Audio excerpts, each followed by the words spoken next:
ക്ഷേമദേവഹിതം യദായു. ഓം സ്വസ്തി ന ഇന്ദ്രോ വൃദ്ധശ്രവാः സ്വസ്തി ന പൂഷാ വിശ്വവേദാः സ്വസ്തി നസ്താക്ഷ്യോ വരിഷ്ഠനേമിः സ്വസ്തി നോ ബൃഹസ്പതിർദധാതു. ഓം ശാന്തി ശാന്തി ശാന്തിഃ.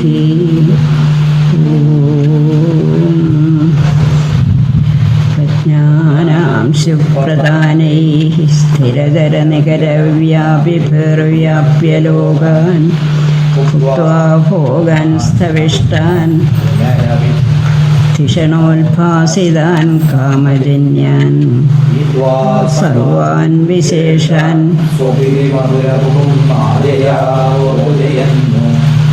മായാസംഖ്യാതുരീയം പരമാമൃതമജം ബ്രഹ്മയത്തന്നതോസ്മി.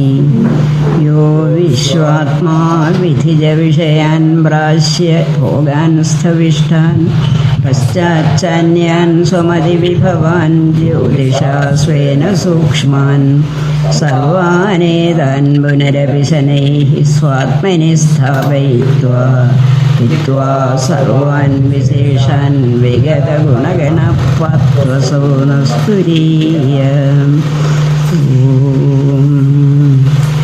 ഓമിത്യേതദക്ഷരമിദം സർവം തസ്യോപവ്യാഖ്യാനം ഭൂതം ഭവദ്ഭവിഷ്യദിതി സർവമോങ്കാരേവ യച്ചാന്യൽത്രകാലാതീതം തദപ്യോങ്കാരേവ. സർവം ഹേതദ്ബ്രഹ്മായ മായാ ബ്രഹ്മ സോയമാത്മാ ചതുഷ്പാദ് ജാഗരിതസ്ഥാനോ ബഹിഷ്പ്രജ്ഞഃ സപ്താംഗ ഏകോനവിംശതിമുഖ സ്ഥൂലഭും വൈശ്വാനര പ്രഥമപാദഃ.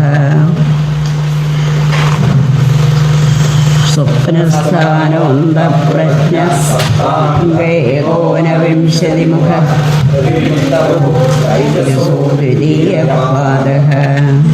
യത്ര സുപ്തോ ന കഞ്ചന കാമം കാമേതേ ന കഞ്ചന സ്വപ്നം പശ്യതി തൽ സുഷുപ്തം സുഷുപ്തസ്ഥാനേകീഭൂതപ്രജ്ഞാനഘനേവാനന്ദമയോ ഹ്യാനന്ദഭുക്ചേതോ മുഖപ്രാജ്ഞസ്തൃതീയപാദഃ.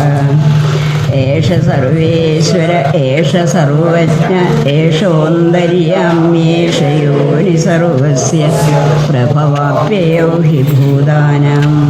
അന്തഃപ്രജ്ഞം ന ബഹിഷ്പ്രജ്ഞം നോഭേദപ്രജ്ഞം ന പ്രജ്ഞാനഘനം ന പ്രജ്ഞം ന പ്രജ്ഞം അദൃഷ്ടമവ്യവഹാര്യം അഗ്രാഹ്യമലക്ഷണമചിന്യം അവ്യപദേശം ഏകാത്മപ്രത്യയസാരം പ്രപഞ്ചോപശമം ശാന്തം ശിവമദ്വൈതം ചതുർത്ഥം മന്യന്തേ സ ആത്മാ സവിജ്ഞേയഃ. ഇവരെ നമ്മൾ എടുത്തുവല്ലേ. നാലാം പാദത്തിൽ വന്നിരിക്കുക.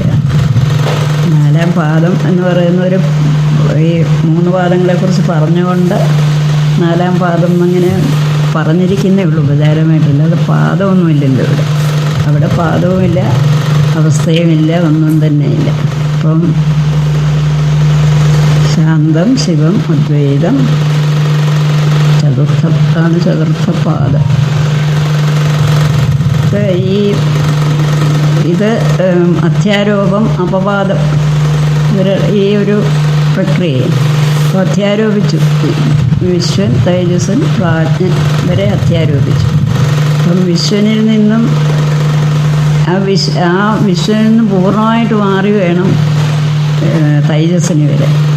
തൈജസ്സിന് ഇന്ന് പൂർണ്ണമായി മാറി വേണം പ്രാജ്ഞനിലെത്താൻ.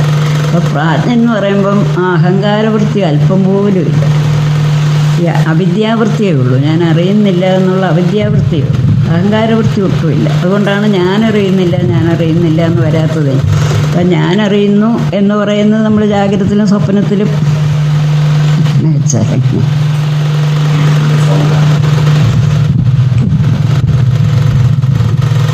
ജാഗ്രതത്തിലും സ്വപ്നത്തിലും ഞാൻ അറിയുന്നുണ്ട്. ജാഗ്രത നമ്മൾ അനേക വിഷയങ്ങളുണ്ട്, സ്വപ്നത്തിലും അതുപോലെ അനേക വിഷയങ്ങളുണ്ട്. അതായത് അഹങ്കാരവൃത്തിയുണ്ട് അവിടെ. അതേസമയം പ്രാജ്ഞൻ എന്ന് പറയുമ്പോൾ അവിടെ അഹങ്കാരവൃത്തിയില്ല, ഞാനൊന്നും അറിയുന്നില്ല ഉള്ള അജ്ഞാനവൃത്തിയേ ഉള്ളൂ. സാക്ഷിഭാസ്യം അജ്ഞാനവൃത്തി മാത്രമേ ഉള്ളൂ. എല്ലാം സാക്ഷിഭാസ്യമാണ്. അപ്പോൾ ഞാൻ അറിയുന്നു എന്നുള്ളതും സാക്ഷിഭാസ്യമാണ്. നമ്മൾ പിന്നെ ഇതിൽ പഞ്ചദശി പഠിക്കും. എല്ലാം ഏകയജ്ഞേന ആ ബ്രഹ്മമാണ്, എല്ലാത്തിനും ആ ജ്ഞാനമാണ് ഏകയജ്ഞേന. അതായത് അറിയുന്നവൻ, അറിയുന്ന വസ്തു, അറിവ് എന്നുള്ള മൂന്നിനെയും അതായത് ഒരേപോലെ ഇങ്ങനെ പ്രകാശിപ്പിച്ചുകൊണ്ട് നിൽക്കുന്നത് ആ തുര്യഭാവത്തിലിരിക്കുന്ന ജ്ഞാനമാണ് എന്ന് പറയും. അപ്പോൾ അതുപോലെ എല്ലാം ജ്ഞാനഭാസ്യം ആണെങ്കിലും, ജ്ഞാനത്തിലാണ് ഇതെല്ലാം പ്രകാശിക്കുന്നതെങ്കിലും അവിടെ അഹങ്കാരവൃത്തിയുള്ളതുകൊണ്ടാണ് നമുക്ക് വൃത്തിയുണ്ട് അവിടെ. ഈ ജാഗ്രതത്തിലും സ്വപ്നത്തിലും അഹങ്കാരവൃത്തിയും, പ്രാജ്ഞനിൽ സുഷുപ്തിയിൽ അജ്ഞാനവൃത്തിയുണ്ട്. അപ്പോൾ ഈ വൃത്തികളെല്ലാം അടങ്ങണം. നമ്മൾ ഈ അഹങ്കാരവൃത്തി അടങ്ങുമ്പം തന്നെ, അഹങ്കാരവൃത്തി അടങ്ങുമ്പോൾ ഈ ഒരു ഈ വിജ്ഞാനമയനായ ജീവൻ, അങ്ങനെ തന്നെ ജീവനാണല്ലോ ഈ ഇതെല്ലാം പരിശ്രമിക്കുന്നത്. ഇവിടെ വിജ്ഞാനമയനായൻ്റെ ജീവൻ്റെ യഥാർത്ഥ സ്വരൂപം എന്താണെന്നറിയാനാണല്ലോ ഈ പ്രയത്നം. അപ്പോൾ ഈ അഹങ്കാരവൃത്തി അടങ്ങുമ്പോഴും ആ വിജ്ഞാനമയനായ ജീവനുണ്ട് അവിടെ. ആ ജീവനാണ് ഈ മറ്റേ എന്താണോ അവിടെ പ്രകാശിക്കുന്നത് അതിനെ അറിയുന്നത്. ഞാൻ അറിയുന്നു എന്നറിയുന്നില്ല, അതിനെ വെളിപ്പെടുത്തുന്നതേ ഉള്ളൂ. അത് വെളിപ്പെടുത്തുന്നതേ ഉള്ളൂ അവിടെ. എല്ലാ വൃത്തികളും അടങ്ങി പ്രാജ്ഞനിൽ വന്നിട്ട് ആ പ്രാജ്ഞനിലിരുന്നുകൊണ്ട് എന്താണ് ഈ വിഷയങ്ങളെല്ലാം അടങ്ങിയപ്പോഴും യഥാർത്ഥ സ്വരൂപം അറിയാൻ എന്താണ് തടസ്സം? അത് അജ്ഞാനമാണ്. ആ അജ്ഞാനത്തെ എങ്ങനെ മാറ്റാം എന്നറിഞ്ഞ് അതിനാണ് നമ്മൾ സാധനകൾ ചെയ്യുന്നത്. സാധനകൾ ചെയ്ത് ഈ അജ്ഞാനവൃത്തി മാറ്റണമെങ്കിൽ നമ്മൾ നല്ലപോലെ വിചാരിക്കണം. അതിന് ഈ യഥാ മുഞ്ചാദിഷീകൈവ എന്ന് പറഞ്ഞാൽ ഇഷികയെ മാറ്റിയെടുക്കുന്ന, ബാക്കിയുള്ളതിനെ എല്ലാം കളഞ്ഞിട്ട് ഇഷികയെ മാത്രം തിരിച്ചെടുക്കുന്നത് പോലെ നമ്മുടെ അനുഭവത്തിൽ നിന്നും ഞാനല്ലാത്ത എല്ലാത്തിനെയും മാറ്റണം. ആ ഞാൻ ഇല്ലാത്ത ഏതെങ്കിലും ഒരു വസ്തുവിനെ നമ്മൾ എന്തറിയുന്നു അത് ഞാനാണ് അറിയുന്നത്. അപ്പോൾ ആ ഞാനും ഇത് നമ്മളിതിനെ വേർതിരിച്ചറിയുന്നില്ല. ഇപ്പോഴും ഞാൻ, എൻ്റെ അറിവ് എന്നിങ്ങനെ ഇതെല്ലാം ഒരുമിച്ചാണുണ്ടോ അറിയുന്നത്. അപ്പം അതിനെ വേർതിരിക്കണം. ഞാൻ എന്താണ്, ഞാൻ അറിഞ്ഞതെന്താണ്, അറിവെന്താണ്, അറിയപ്പെട്ടതെന്താണ്. അപ്പോൾ അറിയപ്പെട്ടതിനെ മുഴുവൻ വേർതിരിച്ച് കഴിയുമ്പം ആ ഞാൻ എന്നുള്ളത് ആ യഥാർത്ഥ ജ്ഞാനമാണ് എന്ന് അറിയണമെങ്കിൽ അത് വേണം. ശാസ്ത്രബോധം നമ്മൾ അറിഞ്ഞിരിക്കണം. പരോക്ഷബോധം ഉണ്ടായിരിക്കണം. പരോക്ഷജ്ഞാനം ഉണ്ടെങ്കിലേ അപരോക്ഷജ്ഞാനം. അപ്പം പരോക്ഷജ്ഞാനം കൊണ്ട് അറിഞ്ഞിരിക്കുന്ന അങ്ങനെ അറിഞ്ഞ ഒരാൾ, പരോക്ഷജ്ഞാനം ഉള്ള ഒരാൾ നല്ലപോലെ വിവേചനം ചെയ്ത് ആ വൃത്തികളെല്ലാം അന്ധകരണ സകല വൃത്തികളും അടങ്ങിക്കഴിയുമ്പം എന്താണോ അവിടെ ഉള്ളത്, ബാധാവധി എല്ലാം ബാധിക്കപ്പെട്ടത് ഏതൊരറിവിലാണോ ഇതെല്ലാം ബാധിക്കപ്പെട്ടത്, ആ അറിവിനെ ബാധിക്കാൻ ആർക്കും സാധ്യമല്ല. ആ അറിവ് അപ്രകാരം തന്നെ നിൽക്കും. അതാണ് ഇപ്പം നമുക്കെല്ലാം നമ്മളെ ഹൃദയത്തിൽ ഞാനെന്നൊരു ബോധമുണ്ട്. ആ ഞാൻ ഏതാണെന്ന് നമ്മളറിയുന്നില്ല. ഞാനിപ്പോൾ ശരീരത്തിലങ്ങ് അഭിമാനിക്കുകയാണ് ഞാനാണെന്ന്. അപ്പം ഇങ്ങനെ ഓരോ വിഷയത്തിൽ ഞാനാണെന്ന് അഭിമാനിക്കുക. ഈ അഭിമാനിച്ചതൊന്നും ഞാനല്ല. ഈ എല്ലാം അടങ്ങിയപ്പം യാതൊന്നാണോ പ്രകാശിച്ചത് അതാണ് തൻ്റെ യഥാർത്ഥ സ്വരൂപം. നമ്മുടെ അന്ധകരണത്തിലെ എല്ലാ വിഷയങ്ങളെയും പ്രകാശിപ്പിച്ചുകൊണ്ടിരിക്കുന്ന ഞാൻ എന്നുള്ള ആ വൃത്തിയുടെ ലക്ഷ്യം ഈ അദ്വൈത സ്വരൂപമായ ജ്ഞാനം മാത്രമാണ്, നിർവികൽപ്പജ്ഞാനം മാത്രമാണ് എന്ന് അപരോക്ഷമായി അറിയുക എന്ന് പറഞ്ഞാൽ എല്ലാം ബാധിക്കപ്പെട്ട് കഴിയുമ്പോൾ ആ അന്ധകരണം നിശ്ചലമായിട്ട് നിൽക്കും. നമ്മൾ എത്രോപരമതേ ചിത്തം വിരുദ്ധം യോഗസേവയ എത്ര ദൈവാത്മനാത്മാനം പശ്യൻ ആത്മനി ദുഷ്യത്. അതായത് എത്രോപരമതേ ചിത്തം വിരുദ്ധം യോഗസേവയ. അത് ഈ ഒറ്റ ദിവസം കൊണ്ടൊന്നും വരുന്ന കാര്യമില്ല. ആദ്യം പറയുമ്പോൾ ഇതെന്ത് പ്രാന്താണ് പറയുന്നത് മനുഷ്യർക്ക് തോന്നുന്നു. ആദ്യം കേൾക്കുമ്പോഴേ ഈ മുമ്പിലിരിക്കുന്നതെല്ലാം ശരിയല്ല, ഈ ഞാൻ പറഞ്ഞുകൊണ്ടിരിക്കുന്നത് ഞാൻ സത്യമല്ല എന്നൊക്കെ പറഞ്ഞാൽ ഇത് എന്ത് പ്രാന്ത് പറയുന്നു എന്ന് തോന്നുന്നു. അല്ല, നിരന്തര യോഗസേവ കൊണ്ട് അത് നിരന്തര ദീർഘകാല നൈരന്തര്യ സൽക്കാരാസേവിതം. അപ്പോൾ ദീർഘകാലം നിരന്തരം, അതാണ് ഒരു അത്യാവശ്യമുള്ളത്, നിരന്തരം ചെയ്യണം. സൽക്കാരം വളരെ ഭക്തിയോടും വിശ്വാസത്തോടും കൂടി ആസേവിത, അതിനെ അനുഷ്ഠിക്കണം. അപ്പോഴാണ്, അതായത് ഈ വിചാരം ചെയ്യണം. അപ്പോഴാണ് ഇത് സത്യവസ്തു നമുക്ക് തെളിഞ്ഞു കിട്ടുന്നത്. അല്ലാതെ ഒന്ന് പറഞ്ഞാൽ ഈ ഇത്രയും സ്ഥൂലമായിരിക്കുന്ന നമ്മുടെ അന്ധകരണം അതിസൂക്ഷ്മമായ ഇതിനെയെല്ലാം പ്രകാശിപ്പിക്കുന്ന ആ ചൈതന്യത്തെ അറിയണമെങ്കിൽ അന്ധകരണം അതുപോലെ സൂക്ഷ്മമാകണം. അങ്ങനെ സൂക്ഷ്മമാക്കാനാണ്, സൂക്ഷ്മമാകുന്നത് എങ്ങനെയാണ്? ഒരു വിഷയമില്ലാതാകണം, അപ്പോഴാണ് സൂക്ഷ്മമാകുന്നത്. അപ്പോൾ അങ്ങനെ ഒരു അവസ്ഥ ഉണ്ടാകാൻ വേണ്ടിയിട്ടാണ് നമ്മൾ സാധനകൾ ചെയ്യുന്നത്, അല്ലാതെ ഈശ്വരനെ അറിയാനല്ല. കാരണം ഈശ്വരനുണ്ട് അവിടെ. ഈശ്വരനെ പ്രത്യേകം നമ്മളൊന്നും ചെയ്യേണ്ട. ഈശ്വരൻ അപ്രകാരം അവിടെ എപ്പോഴും ഒരുപോലെ ഒരു തടസ്സവും ഇല്ലാതെ ഇങ്ങനെ പ്രകാശിച്ചിരിപ്പുണ്ട്. നമ്മുടെ അന്ധകരണത്തിൽ കൂടെ അതിനെ അറിയാൻ പറ്റുള്ളൂ. അത് ഇങ്ങനെ അന്ധകരണം തഥാകാരമായി തീരുമ്പോഴേ അറിയാൻ പറ്റും. തഥാകാരമാകണം അവിടെ. എത്ര ദൈവാത്മാനം പശ്യൻ. അപ്പോൾ ഈ അന്ധകരണം കൊണ്ട് ആത്മാനം പശ്യൻ, ആ പരമാത്മസ്വരൂപത്തെ അറിയുന്നു. അതാണ് ഒരു ജീവൻ്റെ ലക്ഷ്യം എന്ന് പറയുന്നത്. അവിടെ ജീവൻ്റെ ആ ജീവിതം അവസാനിക്കുകയുള്ളൂ. അതുവരെ നമ്മൾ കറങ്ങി ജീവിച്ചുകൊണ്ടിരിക്കും. പിന്നെയും ജീവിക്കും, ഇപ്പം നല്ല പ്രവൃത്തിയാണെങ്കിൽ അടുത്ത ജന്മം ഒരു നല്ല ജന്മം കിട്ടും, അവിടെയും കുറേ പ്രവർത്തിക്കാം. ഇങ്ങനെ പുണ്യം ഏറെ ആയി കഴിയുമ്പോൾ നല്ലപോലെ നമുക്ക് ഈ വിഷയങ്ങൾ മനസ്സിലാകും. അതേസമയം നമ്മളിപ്പം ദുഷ്പ്രവൃത്തി ചെയ്യുകയാണെങ്കിൽ നമുക്ക് ഒരിക്കലും ഈശ്വരനിലേക്ക് പോകാത്ത രീതിയിലൊരു ദുഷ്ടശരീരമായിരിക്കും കിട്ടുന്നത്. അപ്പം ശരീരം ഏത് കിട്ടുന്നോ അതനുസരിച്ച് നമുക്ക് എന്താണോ പ്രവർത്തിക്കേണ്ടത് അതനുസരിച്ചൊരു ശരീരമായിരിക്കും കിട്ടുന്നത്. നമ്മുടെ വാസന എന്താണോ, ഏത് അനുഭവമാണോ പ്രാരബ്ധം നമുക്കുള്ളത്, അതനുസരിച്ചൊരു ജീവിതം കിട്ടും. അപ്പം നമ്മുടെ ഈ ഒരു ജീവൻ ആ ജീവിത യാത്ര അവസാനിക്കണമെങ്കിൽ ഈ ബോധം ഉണ്ടാകണം. ഈ ഞാനെന്ന് എപ്പോഴും അതെല്ലാം വ്യക്തവുമാണ്. അതാണ് നമുക്ക് എപ്പോഴും ഞാനെന്ന് ഉള്ള നമ്മുടെ അനുഭവം, അതിൻ്റെ ലക്ഷ്യം ഈ കേവല ബോധമാണ് എന്ന് അപരോക്ഷമായിട്ട് അറിയണം. അതായത് അപരോക്ഷമായിട്ട് എല്ലാം ബാധിക്കപ്പെട്ട്, സകല വിഷയ ദ്വൈത അനുഭവങ്ങളും ബാധിക്കപ്പെട്ട് കേവല ചൈതന്യത്തിൽ തന്നെ ഇപ്പം പണ്ട് മുരളി എഴുതാനായിട്ട് അതിലുണ്ടത് പഞ്ചദശയിൽ ഈ മെഴുകുതിരി കത്തി, ഉച്ച സൂര്യനിലെ ഒരു മെഴുകുതിരി കത്തിച്ച് വെച്ചാൽ എന്തായിരിക്കും അതിൻ്റെ ഒരു പ്രസക്തി എന്താണ്? അതേപോലെ ഈ വിജ്ഞാനമയനായ ജീവൻ അതിൽ ഇങ്ങനെ ജയിച്ചിരിക്കും. അപ്പം ഈ വിജ്ഞാനമയനായ ജീവനൊരു പ്രസക്തിയുമില്ല, കേവല ചൈതന്യം മാത്രം. അങ്ങനെ ഒരവസ്ഥയിലെത്തുന്നതാണ് ജീവിതത്തിൻ്റെ ലക്ഷ്യം എന്ന് പറയുന്നത്. പിന്നെ നമുക്ക് ഇതിൻ്റെ കാര്യം കൂടെ വായിക്കാം. നിവൃത്തേ സർവദുഃഖാനാം ഈശാന പ്രഭുരവ്യയ അദ്വൈത സർവഭാവാനാം ദേവസ്തുര്യോ വിഭുസ്മൃതഃ. നിവൃത്തേ സർവദുഃഖാനാം ഈശാന പ്രഭുരവ്യയ അദ്വൈത സർവഭാവാനാം ദേവസ്തുര്യോ വിഭുസ്മൃതഃ. നിവൃത്തേഃ സർവദുഃഖാനാം ഈശാനഃ പ്രഭുഃ അവ്യയഃ അദ്വൈതഃ സർവഭാവാനാം ദേവഃ തുര്യഃ വിഭുഃ സ്മൃതഃ.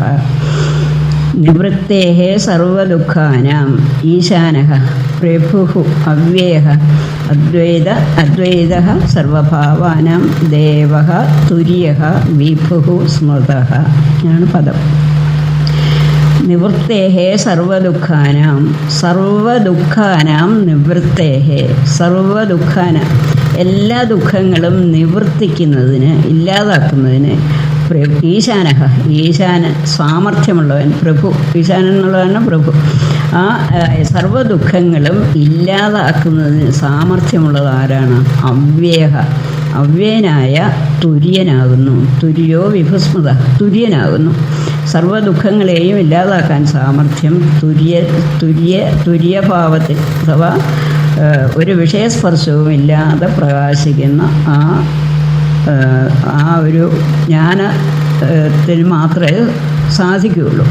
അപ്പം തുര്യനാണ് എല്ലാ ദുഃഖങ്ങളെയും ഇല്ലാതാക്കുന്നത്. തുര്യൻ എങ്ങനെയുള്ള ആളാണ്? പ്രഭു അല്ല, അവ്യയനാണ്, വ്യയമില്ലാത്തവരാണ്, നാശമില്ല, ഒരിക്കലും നാശമില്ലാതെ എപ്പോഴും ഒരേപോലെ പ്രകാശസ്വരൂപനായിരിക്കുന്നതാണ് ആ തുര്യൻ. പിന്നെയോ സർവഭാവാനാം അദ്വൈത, സർവഭാവാന, ഭാവം എന്ന് പറഞ്ഞാൽ ഉണ്ടെന്ന് നമുക്ക് അനുഭവപ്പെടുന്ന സകലതും, അങ്ങനെയുള്ള സകല ദൃശ്യവസ്തുക്കളിലും അദ്വൈത സ്വരൂപത്തിൽ തുടർന്ന് നിൽക്കുന്നവൻ. അതായത് നമ്മൾ ഒരുപാട് വസ്തുക്കളെ അറിയുന്നുണ്ട്. എങ്ങനെ അറിയുന്നത്? ഞാനറിയുന്നു എന്ന് മാത്രം. ഞാനറിയാത്ത ഒരെണ്ണം, ഇപ്പോൾ ഞാനറിയാത്ത ഒരെണ്ണം മുരളി അറിയുകയാണെങ്കിൽ മുരളി അത് പറഞ്ഞ് ഞാൻ അറിയുമ്പോഴേ മുരളി അത് അറിഞ്ഞു എന്ന് എനിക്ക് ബോധ്യമാകുന്നുള്ളൂ. അതുപോലെ ഓരോ സംഗതിയിലും ആരറിഞ്ഞാലും അത് നമ്മുടെ അറിവ് വരുമ്പോഴേ നമ്മളതിനെ അറിയുന്നുള്ളൂ. അതുകൊണ്ട് ഞാനറിയുന്നു എല്ലായിടവും തുടർന്ന് നിൽക്കുന്ന അദ്വൈത സ്വരൂപമായ ജ്ഞാനം, അതാണ് സർവഭാവാനാം അദ്വൈത, അതാണ് തുര്യൻ. ദേവ പ്രകാശസ്വരൂപമാണ്, എപ്പോഴും പ്രകാശിച്ച്, അതിനൊരു മറവില്ല ഒരിക്കലും, എപ്പോഴും പ്രകാശിച്ച് നിൽക്കുന്നവനാണ് തുര്യൻ. വിഭു വിശേഷേണ ഭവിച്ചത്, പ്രപഞ്ചമായി പരിണമിച്ചിരിക്കും, പ്രപഞ്ചമായി നമുക്ക് തോന്നുന്നു ആ ദൃശ്യം, അത് അതിനെ അറിയുന്ന ആളാണ്, അറിയുന്നതാണ് തുര്യൻ. അറിയുകയല്ല വാസ്തവത്തിൽ, അതിനെ വെളിപ്പെടുത്തുകയാണ് തുര്യൻ ചെയ്യുന്നത്. അങ്ങനെ അതുകൊണ്ട് ഈ തുര്യപാതാവിനോട് തുര്യനെക്കുറിച്ച് പറഞ്ഞല്ലോ. തുര്യനെ കഴിഞ്ഞ മന്ത്രത്തിൽ പറഞ്ഞു. തുര്യൻ ആരാണ്? തുര്യൻ ശാന്തം ശിവം അദ്വൈതം. ആ തുര്യൻ്റെ സ്വരൂപം എന്താണ്? ആ തുര്യനിലെത്തിയാൽ, തുര്യഭാവത്തെ അറിഞ്ഞു കഴിഞ്ഞാൽ, തുര്യഭാവത്തെ ഒരു ജീവൻ എത്താൻ സാധിച്ചാൽ സർവ്വദുഃഖാനാം നിവൃത്തെ, സർവ്വ ദുഃഖങ്ങളും ഇല്ലാതാകും. ആ തുര്യൻ അവ്യയനാണ്, സർവഭാവത്തിലും ഉണ്ടെന്നുള്ള സർവ്വ വിഷയത്തിലും അദ്വൈത സ്വരൂപമായി തുടരുന്നവനാണ്, ദേവനാണ്, വിഭുവാണ്. പ്രപഞ്ചമായി ഇങ്ങനെ നമുക്ക് തോന്നുന്നത് ഈ അറിവിനെ തന്നെയാണ്.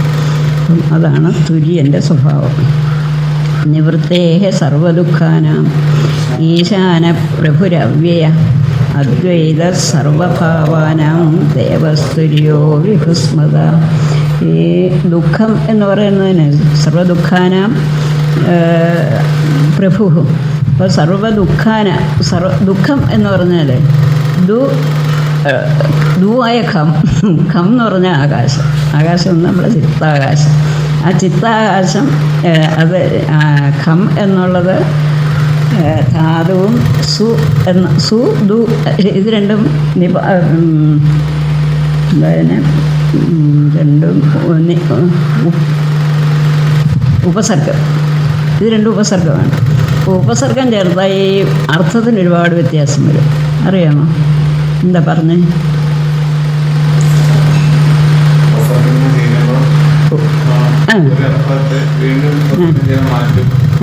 ഉപസർഗേണ ധാത്വർത്ഥോ നീയതേ അന്യത്ര ബലാത്. ഇങ്ങനെ മറ്റൊരു, അത് ഹാരാഹാര വിഹാര സംഹാര പരിഹാര, അങ്ങനെ ഈ ഒരു ഉദാഹരണം പറഞ്ഞിരിക്കുന്നത്. ഹാരം എന്നുള്ളതിന് ഹാരം ഒരു ധാതു, ഹാരം വിഹാരം, ആഹാരം, പരിഹാരം, സംഹാരം, ഇങ്ങനെ ഓരോ ഉപസർഗം കൊണ്ട് അതിന് അർത്ഥം വളരെ വ്യത്യാസമല്ലേ. ആ ഹാരവും സംഹാരവും തമ്മിലെന്താ? ചേർത്തപ്പോൾ അതിൻ്റെ അർത്ഥം അപ്പടി മാറി. അതുപോലെ ഖം എന്നാൽ ആകാശം എന്ന് പറഞ്ഞാൽ നമുക്ക് ചിത്താകാശം. ആ ചിത്താകാശം നല്ല പ്രസന്നമായിരിക്കുകയാണെങ്കിൽ ഒരു ദോഷവുമില്ല, അത് ഈ ദൃശ്യപ്രതീതി ഒന്നുമില്ലാതെ ഒരു ദൃശ്യം എന്ന് പറയുന്നതാണ് ഈ വാസ്തവത്തിൽ ഈ വിഷയമാണ് നമ്മുടെ മനസ്സിൻ്റെ മാലിന്യം എന്ന് പറയുന്നത്. പണ്ട് ഈ ശരിയായ മനസ്സിന് അവിടെ പഞ്ചഭൂതാത്മകമാണല്ലോ, പഞ്ചഭൂതങ്ങൾ മാത്രമേ ഉള്ളൂ, അവിടെ വിഷയങ്ങളില്ല. വിഷയങ്ങൾ കയറി വരുന്നതാണ്. അപ്പോൾ ഈ കയറി വന്ന വിഷയങ്ങളാണ് അവിടുത്തെ ദോഷം, അവിടുത്തെ മാലിന്യം. അപ്പോൾ അതില്ലാതെ പ്രസന്നമായി നിൽക്കുകയാണെങ്കിൽ സുഖമായ ഖം. അതേസമയം ഇവിടെ ഒരുപാട് വിഷയങ്ങൾ, ഇപ്പോൾ നമ്മുടെ മനസ്സൊക്കെയാണ് സർവത്ര വിഷയം നിറഞ്ഞിരിക്കുകയാണ്. അങ്ങനെ വിഷയം ധാരാളമുള്ള മനസ്സാണെങ്കിൽ, വിഷയം ധാരാളം കൊണ്ട് മലിനമായിരിക്കുന്ന മനസ്സാണെങ്കിൽ അവിടെ ദുഃഖമുണ്ട്. അപ്പോൾ സുഖവും ദുഃഖവും ഈ മനസ്സിനെ ആശ്രയിച്ചായിരിക്കുന്നത്. മനസ്സ് അന്ധകരണം ശുദ്ധമാണെങ്കിൽ അവിടെ സുഖമുണ്ട്, പ്രസന്നതയുണ്ട്.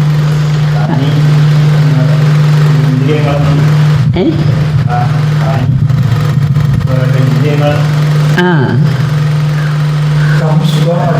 ഇങ്ങനെ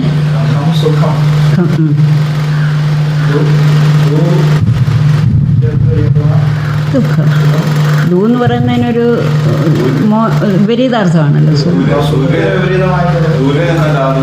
എങ്ങനെ ആ ദുഃഖം ഉണ്ടാകുന്നു. ധാതു ഇവിടെ കമ്മിനോടല്ലേ ചേർത്തിരിക്കുന്നത്?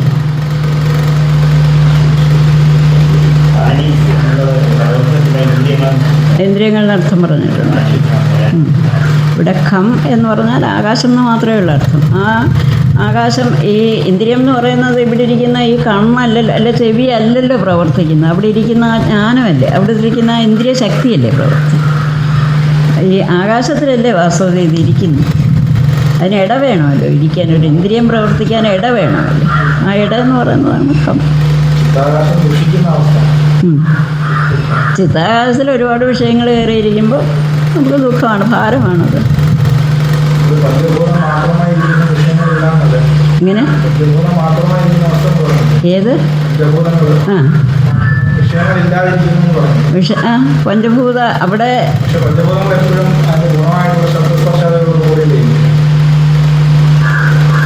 ഈ ഇതിനെ പഞ്ചഭൂതം അങ്ങനെ ആ വിഷയങ്ങൾ വരണമെങ്കിൽ സ്ഥൂലമായിട്ട് വരണ്ടേ. അതുകൊണ്ടാണല്ലോ അറിയുന്നത്. ഇപ്പം പഞ്ചഭൂത ആകാശ ഗുണം ഉള്ളത് കൊണ്ടാണല്ലോ ശബ്ദത്തെ അറിയുന്നത്. പിന്നെ ഓരോ ഇന്ദ്രിയവും അങ്ങനെയാണല്ലോ, ഓരോന്നിനും പ്രാധാന്യമുള്ളതാണ്. ആ പ്രാധാന്യമുള്ള ഇന്ദ്രിയം കൊണ്ട് അറിയണമെങ്കിൽ ഇതിലും അത് തന്നെ വേണ്ടേ. ഇപ്പം ആകാശഗുണമുള്ളതുകൊണ്ട് ശബ്ദം കേൾക്കുന്നു. അപ്പം അവിടെയും ഉണ്ട് ആകാശഗുണം, ഇവിടെയും ഉണ്ട് ആകാശഗുണം.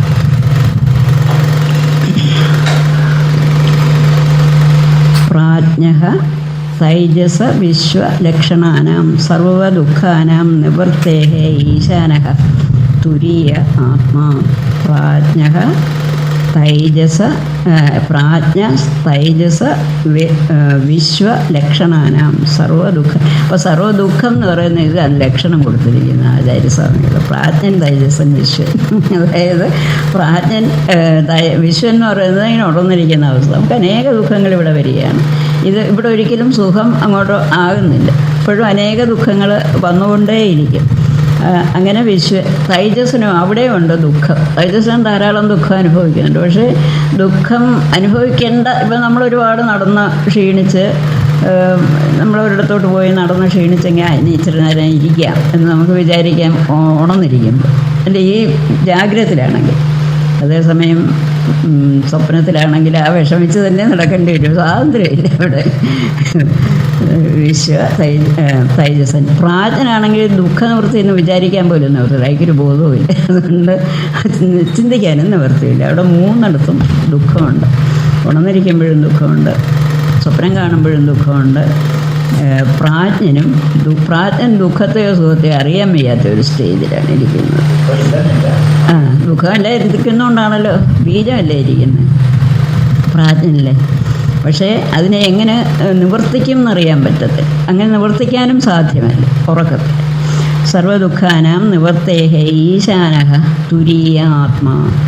4-ാം പാദത്തിൽ കണ്ട അവ്യയനായ അദ്വൈതമായ ആ കേവല ബോധസ്വരൂപമായ ജ്ഞസ്വരൂപമായ ആ ആത്മാവിന് മാത്രമേ എല്ലാ ദുഃഖങ്ങളെയും നിവർത്തിക്കാൻ, ഇല്ലാതാക്കാനുള്ള കഴിവുള്ളൂ. ഈശാനഃ പ്രഭു തുരീയ ആത്മാ. ഈശാന ഇത്യസ്യ പദസ്യ വ്യാഖ്യാനം പ്രഭു. ഈശാനൻ എന്നുള്ളതാണ് പ്രഭു, സമർത്ഥന്മാർ. ദുഃഖനിവൃത്തിം പ്രതി പ്രഭുർഭവതി ഇത്യർത്ഥ. തദ്വിജ്ഞാനനിമിത്തത്വാത് ദുഃഖനിവൃത്തേഹ. എന്തുകൊണ്ട് വിഭുവായിരിക്കുന്നു എന്ന് പറഞ്ഞാൽ ആ തുര്യനായിരിക്കുന്ന, തുര്യസ്ഥാനത്തിരിക്കുന്ന ആത്മാവിനെ അറിയുമ്പോഴാണ് സർവ ദുഃഖനിവൃത്തിയും ഉണ്ടാകുന്നത്. അതിനെ അറിഞ്ഞു കഴിഞ്ഞാൽ പിന്നെ ദുഃഖമില്ല. അപ്പം അതാണ് ദുഃഖനിവൃത്തിക്ക് പ്രഭു എന്ന് പറയുന്നത്. അവ്യേഹ ന വേദി സ്വരൂപാത് ന വ്യഭിചരതി യാവത്. അല്പം പോലും മാറുന്നില്ല. ഈ തൻ്റെ സ്വരൂപത്തിൽ നിന്നും അല്പം പോലും മാറുന്നില്ല എന്നർത്ഥം. അതായത് നമുക്ക് ഞാൻ എന്നുള്ള അറിവിനെ നമുക്കെപ്പോഴും മാറ്റമുണ്ട്. എന്തെങ്കിലും മാറ്റമുണ്ട്. നമുക്ക് ഏറ്റവും പ്രത്യക്ഷമായിട്ട് നമ്മൾ അറിഞ്ഞുകൊണ്ടിരിക്കുന്നതാണ്. പക്ഷേ അതാണ് നമ്മൾ ദേശീയ പഠിച്ചത്. ഭാസതേപ്യ അപ്പി അഭാസോത എന്ന് പഠിച്ചല്ലോ. ഭാസിക്കുന്നുണ്ട്, പ്രകാശിക്കുന്നുണ്ട്, പക്ഷെ അറിയുന്നില്ല. അങ്ങനെ പ്രകാശിക്കുന്നുണ്ടെങ്കിലും അറിയാൻ സാധിക്കുന്നില്ല എന്നുള്ളതാണ്. അറിയണേ എന്ത് വേണോ അതല്ലാത്തതിനെയൊക്കെ മാറ്റി നോക്കും. അപ്പം അങ്ങനെ യസ്മാത് അദ്വൈത സർവഭാവാനാം രജ്ജു സർപ്പവൻ മൃഷാവൽ സയേഷ ദേവോ സയേഷ. അപ്പം ഇത് സർവഭാവാനാം രജ്ജു സർപ്പവത് മൃഷത്വാത്. ഇപ്പം ഈ എല്ലാ ഭാവങ്ങൾ എന്ന് പറഞ്ഞാൽ നമ്മളറിയുന്ന വസ്തുക്കൾ, ദൃശ്യവസ്തുക്കളെല്ലാം തന്നെ രജ്ജു സർപ്പവത് രജ്ജു സർപ്പം പോലെ. നമ്മളൊരു കയറ്, ഇവിടെ 2 ഉദാഹരണമാണ് എപ്പോഴും പറയുന്നത്.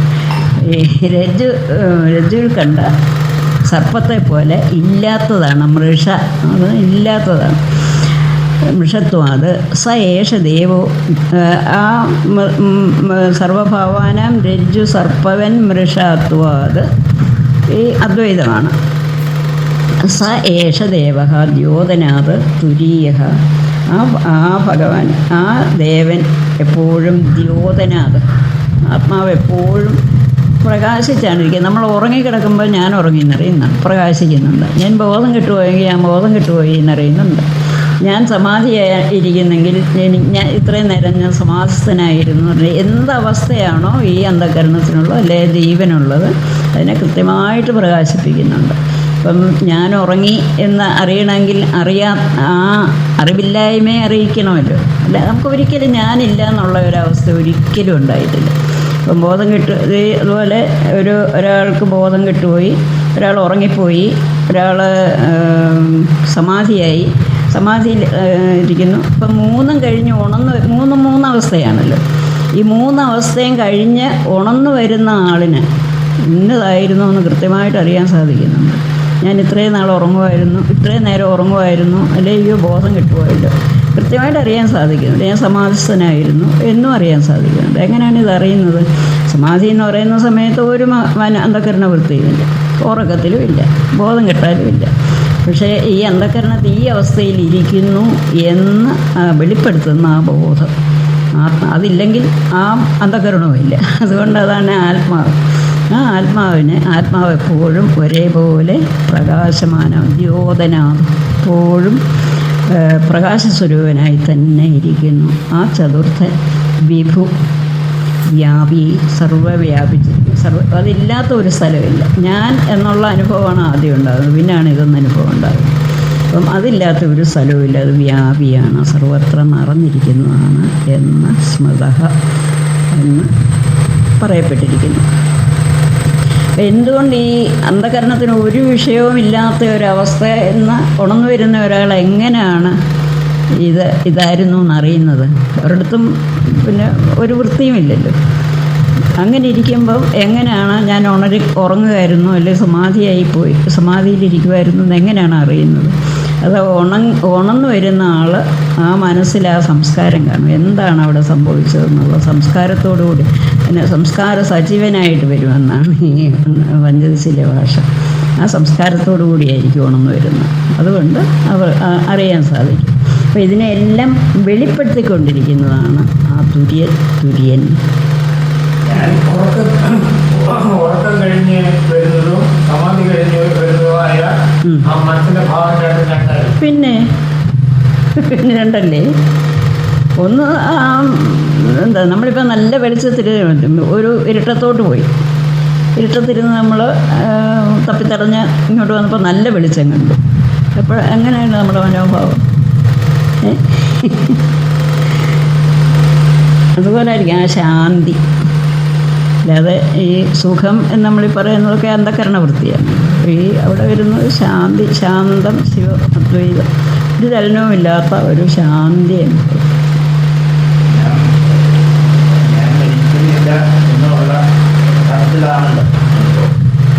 ഞാൻ മരിക്കുന്നില്ല എന്ന് ആർക്കും അനുഭവമില്ലല്ലോ.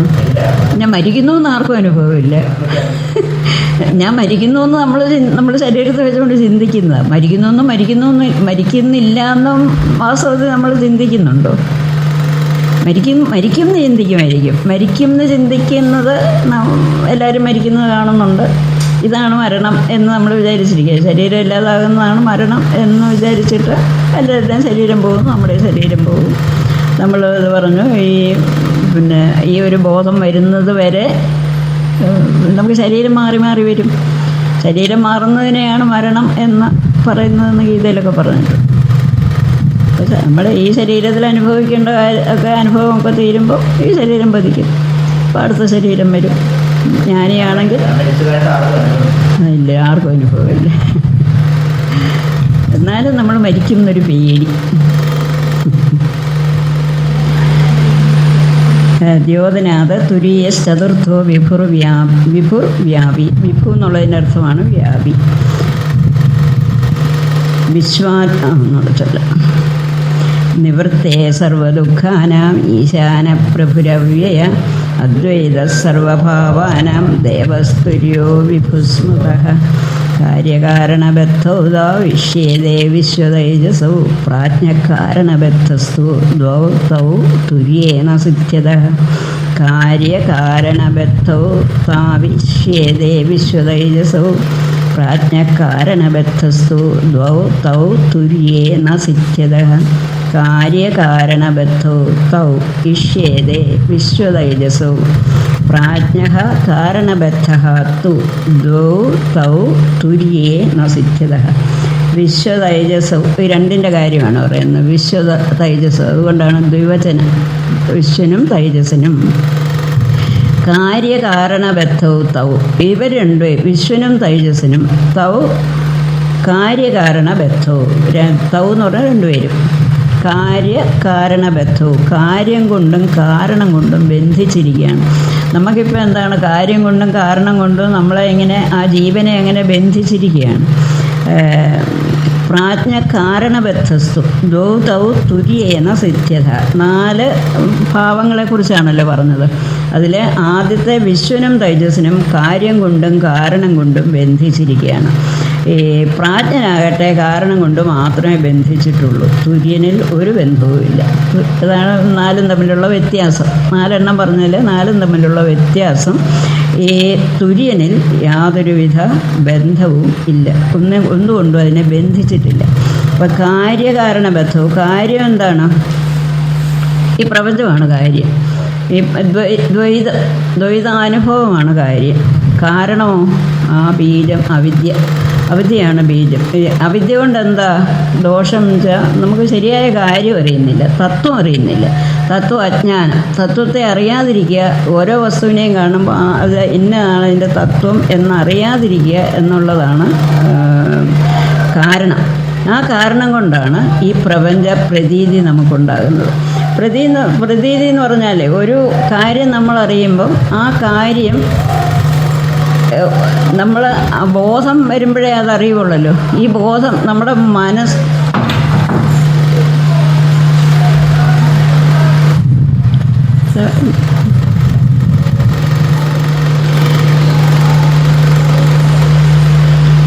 നമ്മുടെ അറിവ് അവിടെ ചെല്ലുന്നില്ല, നമ്മളതിനെ അറിയുന്നില്ല.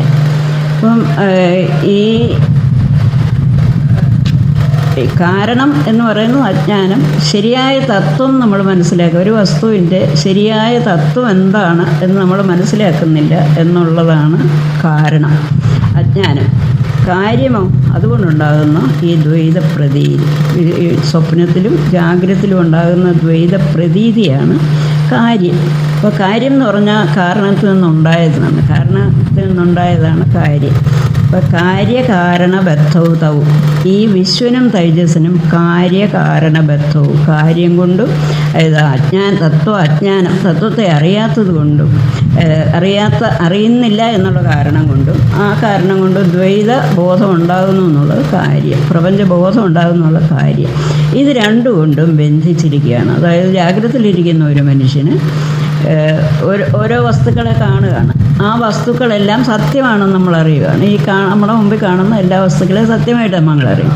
എന്തുകൊണ്ടാണ് അങ്ങനെ സത്യമായിട്ട് അറിയുന്നത്? അതിൻ്റെ ശരിയായ അവസ്ഥ നമുക്ക് മനസ്സിലായില്ല, ആ തത്വം മനസ്സിലാകുന്നില്ല.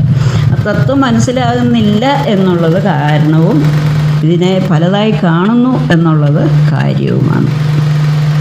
അപ്പോൾ ഇത് രണ്ടും ജാഗ്രതത്തിലും സുഷുപ്തിയിലുമുണ്ട്. ജാഗ്രതത്തിലും നമ്മൾ പലതായിട്ട് അറിയുന്നുണ്ട്, സ്വപ്നത്തിലും പലതായിട്ട് അറിയുന്നുണ്ട്. ഇതിന് കാര്യം അജ്ഞാനമാകുന്നു, അറിവില്ലായ്മയാകുന്നു. തൗ ഇഷ്യേതേ വിശ്വത. എന്നാൽ പ്രാജ്ഞ കാരണബദ്ധു. പ്രാജ്ഞ ഉറങ്ങിക്കിടക്കുമ്പം ഞാൻ ഉറങ്ങുന്നു എന്നൊരു അഭിമാനിയുണ്ടല്ലോ. ഈ പ്രാജ്ഞൻ എന്ന് പറയുന്ന ആൾ ഞാൻ ഉറങ്ങിക്കൊണ്ടിരിക്കുന്നു അഭിമാനിക്കുന്ന ഒരുത്തനുണ്ട്. ഒരു ജീവനാണ് പ്രാജ്ഞൻ എന്ന് പറയുന്ന ആ ഒരു വൃത്തി. അപ്പം ആ പ്രാജ്ഞൻ കാരണബദ്ധ, അയാൾ കാരണം കൊണ്ട് ബന്ധിച്ചിരിക്കുകയാണ്. അതായത് അറിവില്ലായ്മ, തത്വബോധമില്ലായ്മ എന്നുള്ളത് കൊണ്ട് അതിനെ ബന്ധിച്ചിരിക്കുകയാണ്. അപ്പോൾ ഈ 3 പേർക്കും ബന്ധനമുണ്ടെന്നർത്ഥം. വിശ്വനും ബന്ധനമുണ്ട്, തൈജസ്സിനും ബന്ധനമുണ്ട്. അവിടെ ഈ രണ്ട് ബന്ധനമുണ്ട്. പ്രാജ്ഞന് ഒരു ബന്ധം, എല്ലാത്തിൻ്റെയും കാരണമാണ് എന്നൊരു ബന്ധം. എന്നാൽ തുര്യേ സിദ്ധ്യത, തുര്യത്തിൽ 4-ാം ഭാവത്തിൽ, അതായത് തുര്യഭാവത്തിലെത്തിയാൽ അവിടെ കാര്യവുമില്ല കാരണവുമില്ല, അറിവില്ലായ്മയുമില്ല, പലതിനെ കാണുക എന്നുള്ളതുമില്ല. അവിടെ സിദ്ധ്യത, ഈ കാര്യവും കാരണവും തുര്യനിലില്ല. ഒരു ബന്ധവുമില്ല അവിടെ. അതാണ് അവിടെ സുഖം ഉണ്ടാകുന്നതിന് നമുക്ക് സുഖാനുഭൂതി ഉണ്ടാകുന്നത്. ഒരു ബന്ധവുമില്ല. അത് വളരെ സ്വതന്ത്രമായിരിക്കുകയാണ്. ബന്ധമുണ്ട്, ബന്ധിച്ചിരിക്കും. പ്രാജ്ഞനും ബന്ധമുണ്ട്. ഒരു തുര്യനിൽ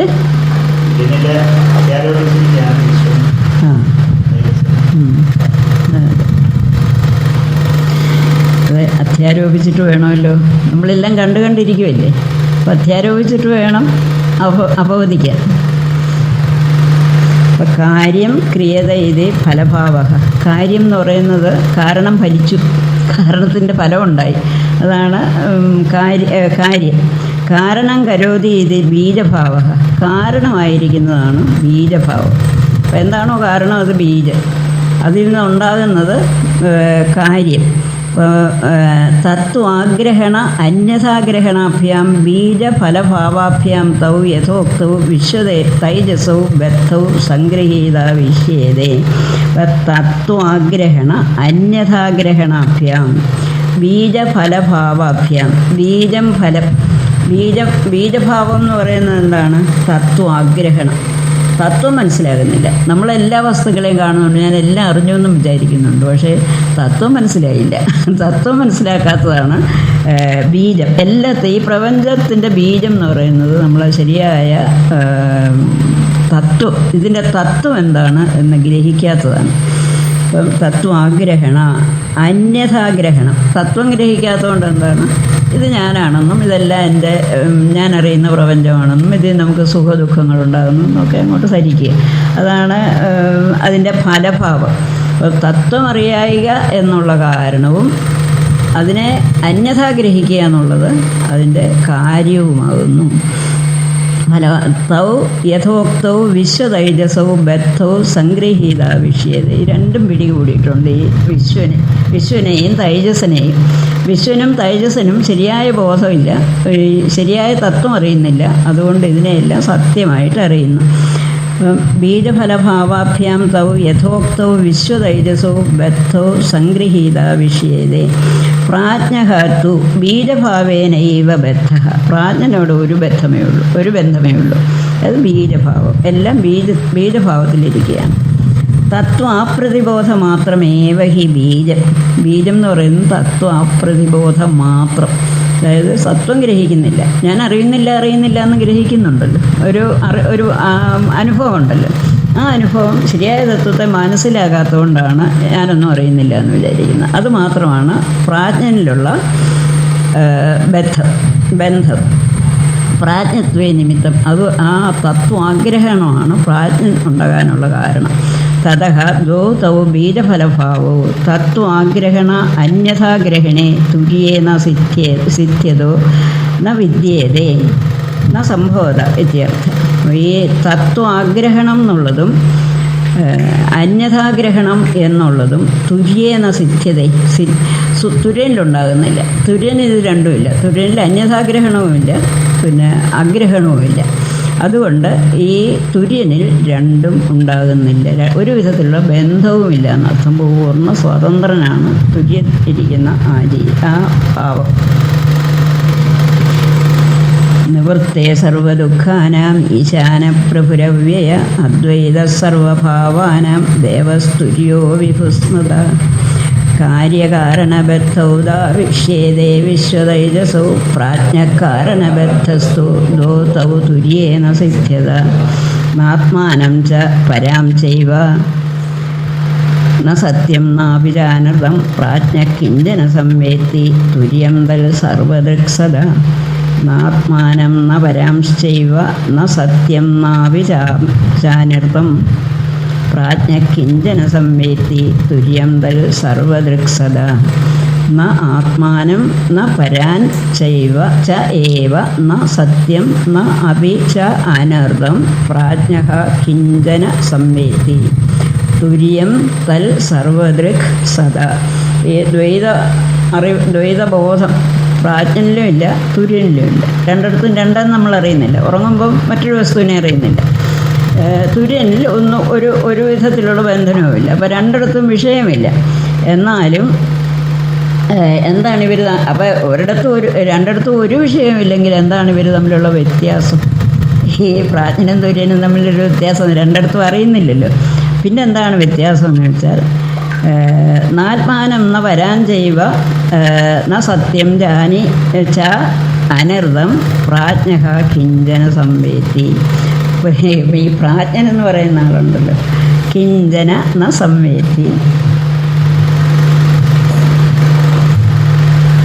നമ്മുടെ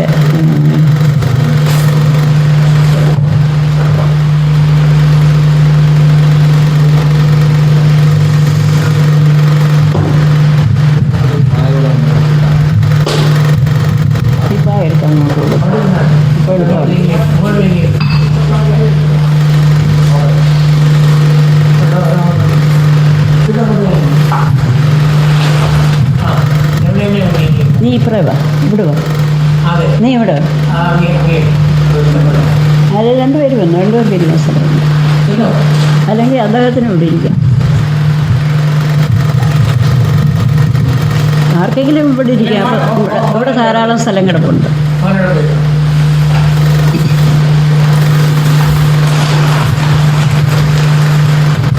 രണ്ടിടത്തും വിഷയബോധം ഇല്ലെങ്കിൽ ഇത് തമ്മിലുള്ള വ്യത്യാസം എന്താണ്? ന ആത്മാനം ന പരാൻ ച ഏവ ന സത്യം ന അപി ചാനൃതം പ്രാജ്ഞ കിഞ്ചന സംവേത്തി. പ്രാജ്ഞന് ന ആത്മാനം വേത്തി, അതാണ് തന്നെ അറിയുന്നില്ല. എന്നാൽ പരാംശൈവ പരന്മാർ എന്നെ അറിയുന്നില്ല, അന്യരെ അറിയുന്നില്ല, ഒന്നും അറിയുന്നില്ല. ഈ ഉറങ്ങിക്കിടക്കുന്ന പ്രാജ്ഞൻ എന്ന് പറയുന്ന പ്രാജ്ഞ, ആ ഉറക്കത്തെ അഭിമാനിക്കുന്ന ജീവനുണ്ടല്ലോ, ആ ജീവൻ തന്നെയും അറിയുന്നില്ല, അന്യരെയും അറിയുന്നില്ല. എന്നാൽ സത്യവും അറിയുന്നില്ല. ചാപി അനൃതത്തെയും അറിയുന്നില്ല. പ്രാജ്ഞ കിഞ്ചന സംവേത്തി, ഒന്നും അറിയുന്നില്ല. ഈ പ്രാജ്ഞൻ ഉറങ്ങിക്കിടക്കുന്ന ആളിന് ഒന്നും തന്നെ അറിയാൻ സാധിക്കുന്നില്ല. പിന്നെ എങ്ങനെയാണ് ഞാൻ ഉറങ്ങിയെന്നറിയുന്നത്? പ്രാജ്ഞ ഒന്നും അറിയുന്നില്ലെങ്കിൽ ഞാൻ ഉറങ്ങിയെന്നറിയുന്നുണ്ടല്ലോ ഉണർന്നു വരുന്ന ഒരാൾ. അതെങ്ങനെ? സാക്ഷിബോധമാണത്. അതായത് ഈ എല്ലാത്തിനെയും ഈ ഞാനൊന്നും അറിയുന്നില്ല, അറിയാതിരിക്കുന്ന അന്ധകരണത്തെയും പ്രകാശിപ്പിക്കുന്നുണ്ട്. അതുകൊണ്ടാണ് അവിടെയാണ് നമ്മൾ മനസ്സിലാക്കേണ്ടത്. ഞാനായിരുന്നു ഈ ഉറങ്ങുകയോ ഉണരുകയോ ഒക്കെ ചെയ്തിരുന്നെങ്കിൽ ഞാൻ ഉറങ്ങുമ്പോൾ ഒന്നും അറിയുന്നില്ല എന്നറിയാൻ പറ്റും. അന്നേരം ഒന്നും അറിയാതെ ഉറങ്ങണം. പക്ഷേ ഞാൻ ഉറങ്ങിയെന്ന് അറിയുന്നുണ്ട്. അപ്പം ഇതിൽ നിന്നെല്ലാം ഭിന്നമായ ഒരു അറിവുണ്ടെന്ന് മനസ്സിലാക്കണം. ഇതിൽ നിന്നെല്ലാം ഭിന്നമായിരിക്കുന്ന അറിവാണ് ഇതിനെയെല്ലാം പ്രകാശിപ്പിച്ചിട്ടുണ്ട്. അത് എന്തുകൊണ്ട് ഞാൻ ഇതിനെപ്പറ്റിയൊരു വൃത്തി ഉണ്ടാകുന്നതെന്ന് വെച്ചാൽ അതിന് വൃത്തിയില്ല, അതിന് യാതൊരുവിധ ചലനവുമില്ല. അത് നിശ്ചലമാണ്. ആ തത്വം നിശ്ചലമാണ്. അവിടെ ഞാനറിയുന്നു ഞാനറിയുന്നു എന്നൊക്കെ അറിയണമെങ്കിൽ ഒരു മനസ്സിൻ്റെ വൃത്തി വേണമല്ലോ, അവിടെ ദ്വൈതം വേണം, എങ്കിലേ അറിയുള്ളൂ. ഇത് അദ്വൈതമാണ്. ഇതുകൊണ്ടൊന്നും അറിയാൻ സാധിക്കില്ല. അതിൽ പ്രകാശിപ്പിക്കുക മാത്രം, ബോധിപ്പിക്കുക മാത്രം. പക്ഷേ അതിസൂക്ഷ്മ വൃത്തി ഇല്ലെങ്കിൽ എങ്ങനെ അറിയുന്നത്? ഉണർന്നു വരുമ്പോൾ ഇതറിയണമെങ്കിൽ ഇപ്പോൾ ഉറങ്ങിക്കിടക്കുന്ന ഒരാൾ ഉണർന്നു വരുമ്പോൾ ഞാൻ ഉറങ്ങുമായിരുന്നു എന്ന്, അതുപോലെ സമാധിയിലിരിക്കുന്ന ഒരാൾ ഉണർന്നു വരുമ്പം ഞാൻ സമാധിസ്ഥനായിരുന്നു എന്നറിയണമെങ്കിൽ അറിയേണ്ടതാരാ? ഈ വിജ്ഞാനമയനായ ജീവനാണ് ഇതെല്ലാം അറിയേണ്ടത്. കാരണം ഈ കുഴപ്പങ്ങളെല്ലാം അദ്ദേഹത്തിനാണുള്ളത്. ഈ ജീവനാണല്ലോ ഈ ദ്വൈതബോധങ്ങളും ദുഃഖവും സുഖവും ഉറക്കവും പിന്നെ സ്വപ്നം കാണലും ഒക്കെ ഉള്ളത്. അപ്പം അയാൾ വേണം ശരിയായ വസ്തു എന്താണെന്നറിയാൻ. അല്ലാതെ വെറുതെ ഈ ഒന്നും അറിയാത്ത അവിടെ ചെന്നിരുന്നാൽ ജീവൻ അതറിയാൻ സാധിക്കില്ല. ജീവൻ അറിയണമെങ്കിൽ ആ ജീവൻ അതിസൂക്ഷ്മമായ അവസ്ഥയിലെത്തണം മനസ്സിൻ്റെ. അതായത് സകല വൃത്തികളും അടങ്ങി മനസ്സ് അതിസൂക്ഷ്മമാകുമ്പം ആ സൂക്ഷ്മമായ മനസ്സിൽ ആ തത്വം പ്രകാശിക്കും, അതിനെ അറിയാൻ സാധിക്കും. ഇത് സമാനാധികരണം എന്നൊക്കെ പറയുന്നത് പഞ്ചദശയിലൊരു ഇത് പറഞ്ഞല്ലോ, സൂര്യപ്രകാശത്തിലൊരു ആദിത്യ ദീപിതയെ കുടിയെ ദർപ്പണാദിത്യ ദീപ്തിവൻ. ആദിത്യൻ പ്രകാശിച്ചിരിക്കുകയാണ്. ഇപ്പം നമ്മളിവിടെ ഒരു കണ്ണാടി ഇങ്ങോട്ട് കാണിച്ച് പ്രതിഫലിപ്പിക്കുക, ആ സൂര്യനെ ഇങ്ങോട്ട് പ്രതിഫലിപ്പിക്കുകയാണെങ്കിൽ ഒരു വിശേഷ പ്രകാശം കാണും. അപ്പം ഇത് ഈ വിശേഷ പ്രകാശമാണ്. അത് രണ്ടും ഒരുമിച്ചല്ലേ, ഒരേ ഭിത്തിയിലല്ലേ ഇരുന്നു. സൂര്യപ്രകാശവും അതേ ഭിത്തിയിലാണ്, ഈ വന്ന വിശേഷ പ്രകാശം അതേപോലെ ഒരേ അധിഷ്ഠാനത്തിലാണ് ഇതെല്ലാം പ്രകാശിക്കുന്നത്. അതറിയണമെങ്കിൽ അതിസൂക്ഷ്മമായ അവിടെ മനസ്സിൻ്റെ അവസ്ഥയിലെത്തണം. സൂക്ഷ്മവൃത്തി എന്ന ഈ വിജ്ഞാനമയൻ മാത്രം പ്രകാശിക്കുന്ന ഒരവസ്ഥയിലും ആ അന്ധകരണം അതിൻ്റേതായ ഒരു ചെറിയ വൃത്തിയുണ്ട്. അതാണല്ലോ സൂക്ഷ്മവൃത്തി. അതിസൂക്ഷ്മവൃത്തി കൊണ്ട് മാത്രമേ ഇതിനെ അറിയാൻ സാധിക്കുള്ളൂ. അറിയാൻ സാധിക്കണം. ആ അന്ധകരണത്തിൻ്റെ അതിസൂക്ഷ്മവൃത്തി കൊണ്ട് ആ ആത്മചൈതന്യത്തിലെത്തുന്നു. ആ ആത്മചൈതന്യത്തെ പ്രകാശിപ്പിക്കുന്നു.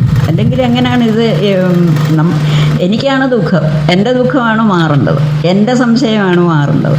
അപ്പം ഞാൻ വേണം അറിയാൻ ഇതാണ് ശരി, അപ്പോൾ ഇതാണ് ശരിയെന്നറിയുമ്പോഴായിരിക്കും മാറുന്നത്. അപ്പോൾ വിജ്ഞാനമയനാണ് ദുഃഖവും സുഖമല്ല. അപ്പോൾ ഈ വിജ്ഞാനമയൻ വേണം അറിയണം ഇതൊന്നും ശരിയല്ല, ഇതാണ് സത്യം എന്നറിയേണ്ടത് ഈ വിജ്ഞാനമയനായ ജീവനാണ്. അപ്പോൾ ആ ജീവൻ അവിടെ ഒരു വൃത്തിയും ഇല്ല എങ്കിൽ, ഈ സമാധി എന്ന് പറയുന്ന സ്ഥലത്ത് ഒരു വൃത്തിയും ഇല്ലെങ്കിൽ എങ്ങനെ ഇതിനെ അറിയാൻ സാധിക്കുന്നു? അപ്പോൾ അതിസൂക്ഷ്മ വൃത്തി ഉണ്ട് അവിടെ. ആ വൃത്തിയിൽ നിന്ന് ഉണർന്നു വരുന്ന ആളാണ് ആ നിർണയിക്കുന്നത്. അവിടെ കണ്ടതായിരുന്നു സത്യം, ഇത് സത്യമല്ല, ഇവിടെ ഈ കാണുന്നത് സത്യമല്ല, ഈ ഞാൻ സത്യമല്ല, ആ സത്യം അതായിരുന്നു എന്ന് ഈ സമാധിയിൽ നിന്ന് ഉണർന്നു വരുന്ന ഒരാൾ നിർണയിക്കണം. ഇതാണ് ജീവബ്രഹ്മ ഐക്യ നിർണയമാണ് മുക്തി എന്ന് പറയുന്നത്. അതാണ് ജ്ഞാനം.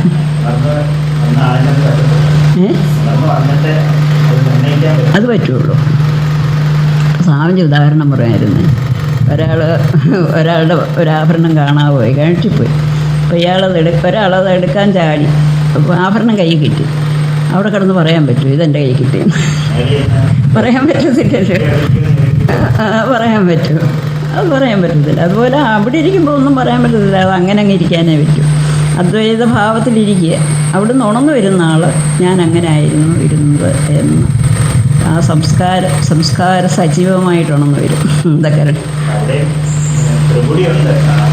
ത്രിപുടി പറയാൻ പറ്റുമോ? ത്രിപുടി എന്ന് പറയുകയാണെങ്കിൽ അഹങ്കാരവൃത്തി വേണ്ടേ? ഞാൻ അറിയുന്നു എന്നുള്ള വൃത്തിയല്ലേ? സുഷുപ്തിയിൽ ഒന്നും അറിയുന്നില്ല, തന്നെ അറിയുന്നില്ല, എന്നെ അറിയുന്നില്ല, ഒന്നും അറിയുന്നില്ല. അവിടെ ത്രിപുടിയില്ല, സാക്ഷിഭാസ്യമാണ്. മറ്റേതും പിന്നെ ജ്ഞാനഭാസ്യമാണ്, ജ്ഞസ്വരൂപമാണ് എന്നുള്ളത്. അതും അതിൽ സ്വയമായി പ്രകാശിച്ച് നിൽക്കുകയാണ്,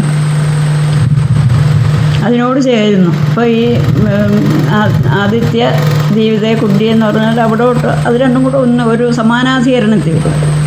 അപ്പോൾ അറിയാൻ സാധിക്കും. സർവത്ര വ്യാപിച്ചിരിക്കുന്ന അന്ധകരണത്തിലും വ്യാപിച്ചിരിക്കുകയാണത്. അപ്പം അന്ധകരണത്തിലെ എല്ലാ വിഷയങ്ങളും അറിയുന്നത് ഈ ബോധമുള്ളത് കൊണ്ടാണ്. എങ്ങനെ അറിയുന്നു അതിനെ എങ്ങനെയാണ് എന്തുകൊണ്ടാണ് നമുക്ക് അറിയാൻ പാടില്ലാത്തതെന്ന് ചോദിച്ചാൽ ആ അറിവിനെ പ്രതിബന്ധിച്ചിരിക്കുകയാണ്. തൻ്റെ കുട്ടിയും പാടുന്നുണ്ട്, ഒരു അധ്യാപകൻ പണ്ടത്തെ ആചാര്യൻ വേദം ചൊല്ലിക്കുമ്പം തൻ്റെ മോനും വേദം ചൊല്ലുന്നുണ്ട്, അന്യരും ചൊല്ലുന്നുണ്ട്. പക്ഷേ ഈ കുട്ടിയുടെ തിരിച്ച് അറിയാൻ സാധിക്കും. സമാന എല്ലാ ശബ്ദവും കൂടെ ഒരുമിച്ച് വരുന്നതുകൊണ്ട് സമാനാഭിഹാരം ഒരുമിച്ച് വരുന്നതുകൊണ്ട് അറിയാൻ സാധിക്കുന്നില്ല. അതുപോലെ എല്ലാം ഞാനെന്നുള്ളത് എപ്പോഴും ഉണ്ട്, പക്ഷേ അതിൻ്റെ സ്വരൂപം അറിയാൻ സാധിക്കുന്നില്ല. സ്വരൂപം അറിയണമെങ്കിൽ ഞാനല്ലാത്തതിനെയൊക്കെ നമ്മളൊന്ന് വിടണം. ഞാനല്ലാത്തത് വിടുക എന്ന് പറഞ്ഞാൽ നമ്മളതുപോലെ അതിനെ വിവേചിക്കണം, നല്ലപോലെ ചിന്തിക്കണം. ചിന്തിച്ച് ഇത് ഞാനല്ല, ഈ നമ്മൾ പറയല്ലേ, നമ്മൾ മാത്സൊക്കെ പഠിക്കുമ്പോൾ XY XZ XA എന്നൊരെണ്ണം ഉണ്ടെങ്കിൽ എക്സിനെ വെളിയിലോട്ട് എടുത്തിട്ട് ബാക്കി 3 ഒരിടത്താക്കും. അപ്പോൾ ഈ എക്സ് കഴിഞ്ഞ് ഈ 3 എണ്ണവും ഒരെണ്ണം 0 ആണെങ്കിലോ ഇൻറ്റു ഗുണിച്ച് വരുമ്പം അത് ഈ ബ്രാക്കറ്റിൽ ഇരിക്കുന്നതെല്ലാം 0 ആണ്. ഇവിടെ മാത്രം 1 അപ്പോൾ എല്ലാത്തിനെയും പ്രകാശിപ്പിച്ച് എങ്ങനെ നിൽക്കും. ജാഗ്രത സ്വപ്ന സുഷുപ്തിയും സത്യമല്ല എന്ന് എങ്ങനെയാണ് ഈ സത്യമല്ല എന്ന് നമ്മൾ പറയുന്നത്? എന്താണ് സത്യം? അബാധ്യം, ബാധിക്കാൻ പാടില്ല, അതായത് ഒരു മാറ്റം വരാൻ പാടില്ല, ഇല്ലാതാകാൻ പാടില്ല. അതാണ് സത്യം. ബാധിക്കുന്നതെന്തോ അത് അസത്യം. നമ്മുടെ ഈ ഒരു അനുഭവം എന്ന് പറയുന്നത് നമ്മൾ നല്ലപോലെ ഒന്ന് ഇതിൻ്റെ അകത്ത് ഊന്നി ചിന്തിക്കുക. എവിടെ ആയിരുന്നു വായിച്ച്? അതെ, ഊന്നി നോക്കുക. അതായത് ഇപ്പം നമ്മൾ കണ്ടു, ഇത് ശരിക്കും ഒരു പ്രവാഹ നിത്യത്വം പോലല്ലേ നമുക്ക് അനുഭവം, അല്ലേ? പ്രവാഹ നിത്യത്വം എന്ന് പറഞ്ഞാൽ ഇന്ന് നമ്മൾ പോയെടുത്ത് വെള്ളം എടുത്തു, നാളെയും പോയി വെള്ളം എടുക്കുന്നു, വെള്ളം ഒഴുകി അങ്ങ് പോയിക്കൊണ്ടിരിക്കുക. ആ വെള്ളം അവിടെ പിന്നില്ല, അവിടെ ഒരിക്കലും അവിടെ വരുന്നില്ല. അതുപോലെ നമ്മുടെ ജീവിതത്തിൽ ഇപ്പം ഈ നിമിഷം പിന്നെ ഒരിക്കലും വരുന്നില്ല. ഈ നിമിഷം തീർന്നു, അതിങ്ങനെ പോയിക്കൊണ്ടിരിക്കുകയാണ്. അതുകൊണ്ടാണ് പ്രവാഹ നിത്യത്വമാണെന്ന് പറയുന്നത് ഈ സംസാരം എന്ന് പറയുന്നത്. അപ്പം അങ്ങനെ നശിക്കുന്നതായതുകൊണ്ട് അത് മിഥ്യയാണെന്ന് ആചാര്യന്മാരോട്. അതാണ് വേദാന്തത്തിൽ മിഥ്യ, ഇല്ലാത്തത്, സത്യമല്ലാത്തത്. സത്യം ബാധിക്കാതിരിക്കണം, ഒരിക്കലും ബാധിക്കാത്തത് ഈ അറിവ് മാത്രമേ ഉള്ളൂ. വാസ്തവത്തിൽ അറിവിലാണ് സർവസ്വവും പ്രകാശിക്കുന്നത്. പക്ഷേ നമ്മൾ അറിവിനെ ഒരു ദൃശ്യമായിട്ടാണ് വിചാരിക്കുന്നത്. അറിയില്ലേ? അറിവിനെ ഒരു ദൃശ്യം പോലെ നമ്മൾ വിചാരിക്കുന്നത്. പക്ഷേ അറിവാണ് ദൃക്ക്, ബാക്കിയെല്ലാം ദൃശ്യവുമാണ്. പ്രാജ്ഞ കിഞ്ചന സംവേത്തി തുര്യം തല സർവദൃക് സദാ. തുര്യം ആണ് സർവത്തിൻ്റെയും ദൃക്ക്. ആത്മവിലക്ഷണം അവിദ്യാബീജപ്രസൂതം ബാഹ്യം ദ്വൈതം പ്രാജ്ഞനാകിഞ്ചന സംവേത്തി യഥാ വിശ്വതൈജസൗ. അപ്പം വിശ്വനും തൈജസനും ഈ പ്രപഞ്ചത്തെ എല്ലാം അറിയുന്നുണ്ട്, അതേസമയം പ്രാജ്ഞനൊന്നും അറിയുന്നില്ല. ഇതെങ്ങനെയാണ്? ആത്മവിലക്ഷണമാണ്. ഈ വിശ്വനും തൈജസനും അറിഞ്ഞുകൊണ്ടിരിക്കുന്ന പ്രപഞ്ചം തന്നിൽ നിന്ന് ഭിന്നമാണ്. അത് നമ്മൾ ഒരിക്കലും മനസ്സിലാക്കാതിരിക്കുന്നത്. എന്നിൽ നിന്ന് ഭിന്നമാണ് ഞാൻ അറിയുന്ന വസ്തു.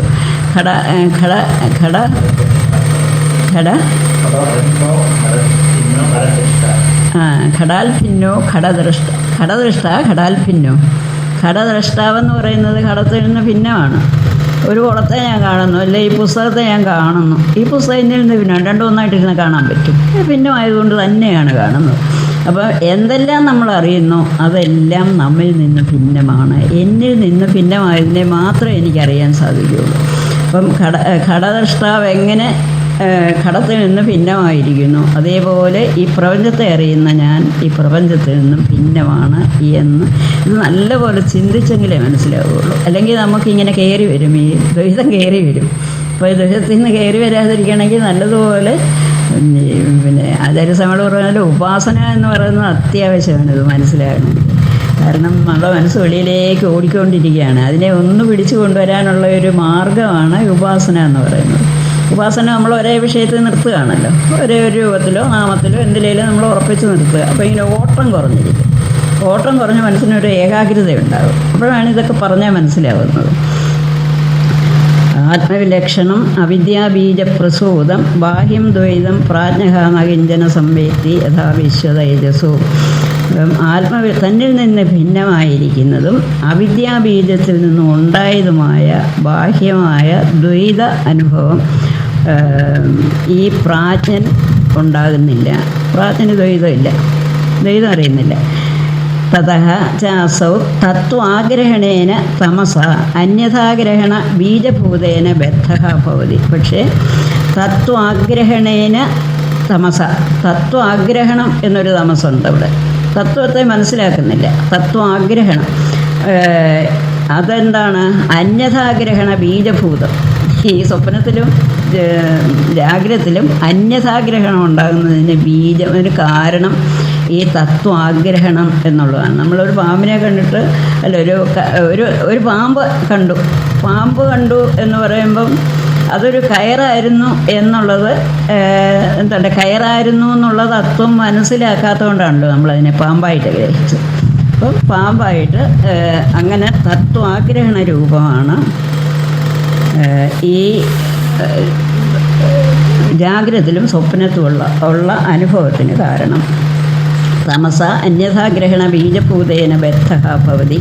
തസ്മാത് തുരീയം തൽ സർവദൃക്. തുരീയത്തിലിരിക്കുന്ന അജ്ഞസ്വരൂപമായ ആത്മാവ് സർവദൃക് എല്ലാത്തിനെയും അറിഞ്ഞുകൊണ്ടിരിക്കുകയാണ്, എല്ലാത്തിനെയും വെളിപ്പെടുത്തിക്കൊണ്ടിരിക്കുകയാണ്. തുരീയാത് അന്യസ്യ അഭാവാത് സർവദാ സദായേവ ഇത് സർവം ച തദൃക്ചേതി സർവദൃക്. സർവദൃക് എന്നുള്ളതിൻ്റെ അർത്ഥം എല്ലാം കാണുന്നവനെന്നല്ല പറഞ്ഞത്, എല്ലാം കാണുന്നവൻ. സർവം അതുതന്നെയാണ് സർവം. എല്ലാമായിട്ട് ഭവിച്ചിരിക്കുന്നതും ഈ ബോധം തന്നെയാണ്. അതുകൊണ്ട് അതെല്ലാം അറിയുന്നു എന്നർത്ഥം. എല്ലാമായിട്ടിരിക്കുന്നത് ഈ ആത്മാവ് തന്നെയാകുന്നു. അതുകൊണ്ട് സർവദൃക് എന്ന് പറഞ്ഞു. സർവദൃക് മാത്രം. തത്വാഗ്രഹണ ലക്ഷണം ബീജം തത്ര. അവിടെ തത്വാഗ്രഹണം എന്നുള്ള പ്രപഞ്ച ബീജം ഇല്ല. ഈ തുര്യഭാവത്തിൽ തത്വാഗ്രഹണം എന്നുള്ള ബീജമില്ല. തൽപ്രസൂതസ്യ അന്യഥാഗ്രഹണസ്യ അഭി അത ഏവ അഭാവഃ നഹി സവിതരി സദാ പ്രകാശാത്മകേ തദ്വിരുദ്ധം അപ്രകാശനം അന്യഥാപ്രകാശനം വാ സംഭവതി. ഇപ്പോൾ സൂര്യൻ ഉദിച്ചിങ്ങനെ പ്രകാശിച്ച് നിൽക്കുകയാണ്. അവിടെ കുറേ ഇരുട്ടുണ്ടെന്ന് പറയാൻ പറ്റും. അവിടെയൊക്കെ ഇരുട്ട് ഉണ്ടാകത്തില്ല. ഇനി പ്രകാശത്തെ വേറൊന്നായിട്ട് കാണാൻ പറ്റും? അതും സാധ്യമല്ല. അതുപോലെ തൽപ്രസൂതസ്യ അന്യഥാഗ്രഹണസ്യ അഭി അവ ഏവ അഭാവഃ. ഈ തത്വാഗ്രഹണം എന്നുള്ള ബീജമില്ലാത്തതുകൊണ്ട് ആ ബീജത്തിൽ നിന്നുണ്ടായ ഈ സ്വപ്നമോ സുഷുപ്തിയോ, സ്വപ്നമോ ജാഗ്രതോ അവിടെ ഇല്ല. സൂര്യനിൽ തമസിരിക്കാത്തതുപോലെ ഈ തമസിൽ നിന്നുണ്ടായ ദ്വൈതമോ ഈ ആത്മാവിലിരിക്കുന്നില്ല. ആത്മാവിൻ്റെ സ്വഭാവം എന്താണ്? ആത്മാവെന്ന് പറഞ്ഞാൽ ജ്ഞസ്വഭാവമാണ്. കഴിഞ്ഞ ദിവസം പറഞ്ഞു, ജ്ഞസ്വഭാവമാണ്. അത് ജ്ഞ എന്നുള്ളത് മാത്രമാണ് അവിടെ. അതിനെ വിശേഷിപ്പിക്കുന്ന മറ്റൊന്നുമില്ല. നാന്തപ്രജ്ഞ, ബഹിഷ്പ്രജ്ഞ, ഇതൊന്നുമില്ല. നഹി ദൃഷ്ടേഹേ വിപരിലോപോ വിദ്യത. ദ്രഷ്ടാവിൻ്റെ ദൃഷ്ടിക്ക്, ആ ദ്രഷ്ടാവിൻ്റെ ഇതെല്ലാം അറിഞ്ഞുകൊണ്ടിരിക്കുന്ന ആ ജ്ഞസ്വരൂപമായ ആത്മാവിൻ്റെ ദ്രഷ്ടേഹ അറിവിന് ഒരുവിധ വിലോപവും സംഭവിക്കുന്നില്ല എന്ന ബൃഹദാരണ്യ ഉപനിഷത്ത്. അപ്പോൾ സർവത്തിനെയും പ്രകാശിപ്പിക്കുന്ന ആ ബോധത്തിന് ഒരു വിധത്തിലുള്ള കുറവും ഒരു സമയത്തും ഉണ്ടാകുന്നില്ല. അഥവാ ജാഗ്രത സ്വപ്നയോ സർവഭൂതാവസ്ഥ സർവവസ്തുദൃഗ ആഭാസസ്തുരീയ ഏവ ഇത് സർവദൃക്സഭ. ഇനിയും വേറൊരു രീതി പറഞ്ഞാൽ ജാഗ്രത സ്വപ്നയോ സർവഭൂതാവസ്ഥ സർവവസ്തുദൃഗ ആഭാസ സ്തുരീയ ഏവ. ജാഗ്രതത്തിലും സ്വപ്നത്തിലും എല്ലാത്തിലും എല്ലാ ഭൂതങ്ങൾക്കും ഉള്ളതാണല്ലോ ഈ അവസ്ഥകൾ. ഇങ്ങനെയുള്ള അവസ്ഥകളെല്ലാം സർവവസ്തുദൃഗ ആഭാസം, ഇതിനെല്ലാം കാണുമെന്നുള്ള തോന്നലുണ്ടാക്കുകയാണ്, അല്ലാതെ വാസ്തവത്തിൽ കാണുന്നില്ല. ദൃഗാഭാസം അത് തുര്യനാകുന്നു. അതുകൊണ്ടും സർവദൃക്കാകുന്നു. അപ്പം എല്ലാത്തിനെയും എപ്പോഴും വെളിപ്പെടുത്തിക്കൊണ്ടിരിക്കുക. വാസ്തവത്തിൽ വെളിപ്പെടുത്തുന്നുണ്ടോ എന്ന് ചോദിച്ചാൽ വെളിപ്പെടുത്തുമെന്നുള്ളത് നമ്മൾ അജ്ഞാനമാണ്. അപ്പോൾ എനിക്ക് ഒരു ദ്വൈതം എനിക്കറിയാമെങ്കിൽ അത് എൻ്റെ അറിവില്ല, തത്വാഗ്രഹണം എന്ന ബീജത്തിൽ നിന്നുണ്ടായതാണ്. അപ്പോൾ അതില്ലാത്തതാണ് തുര്യൻ.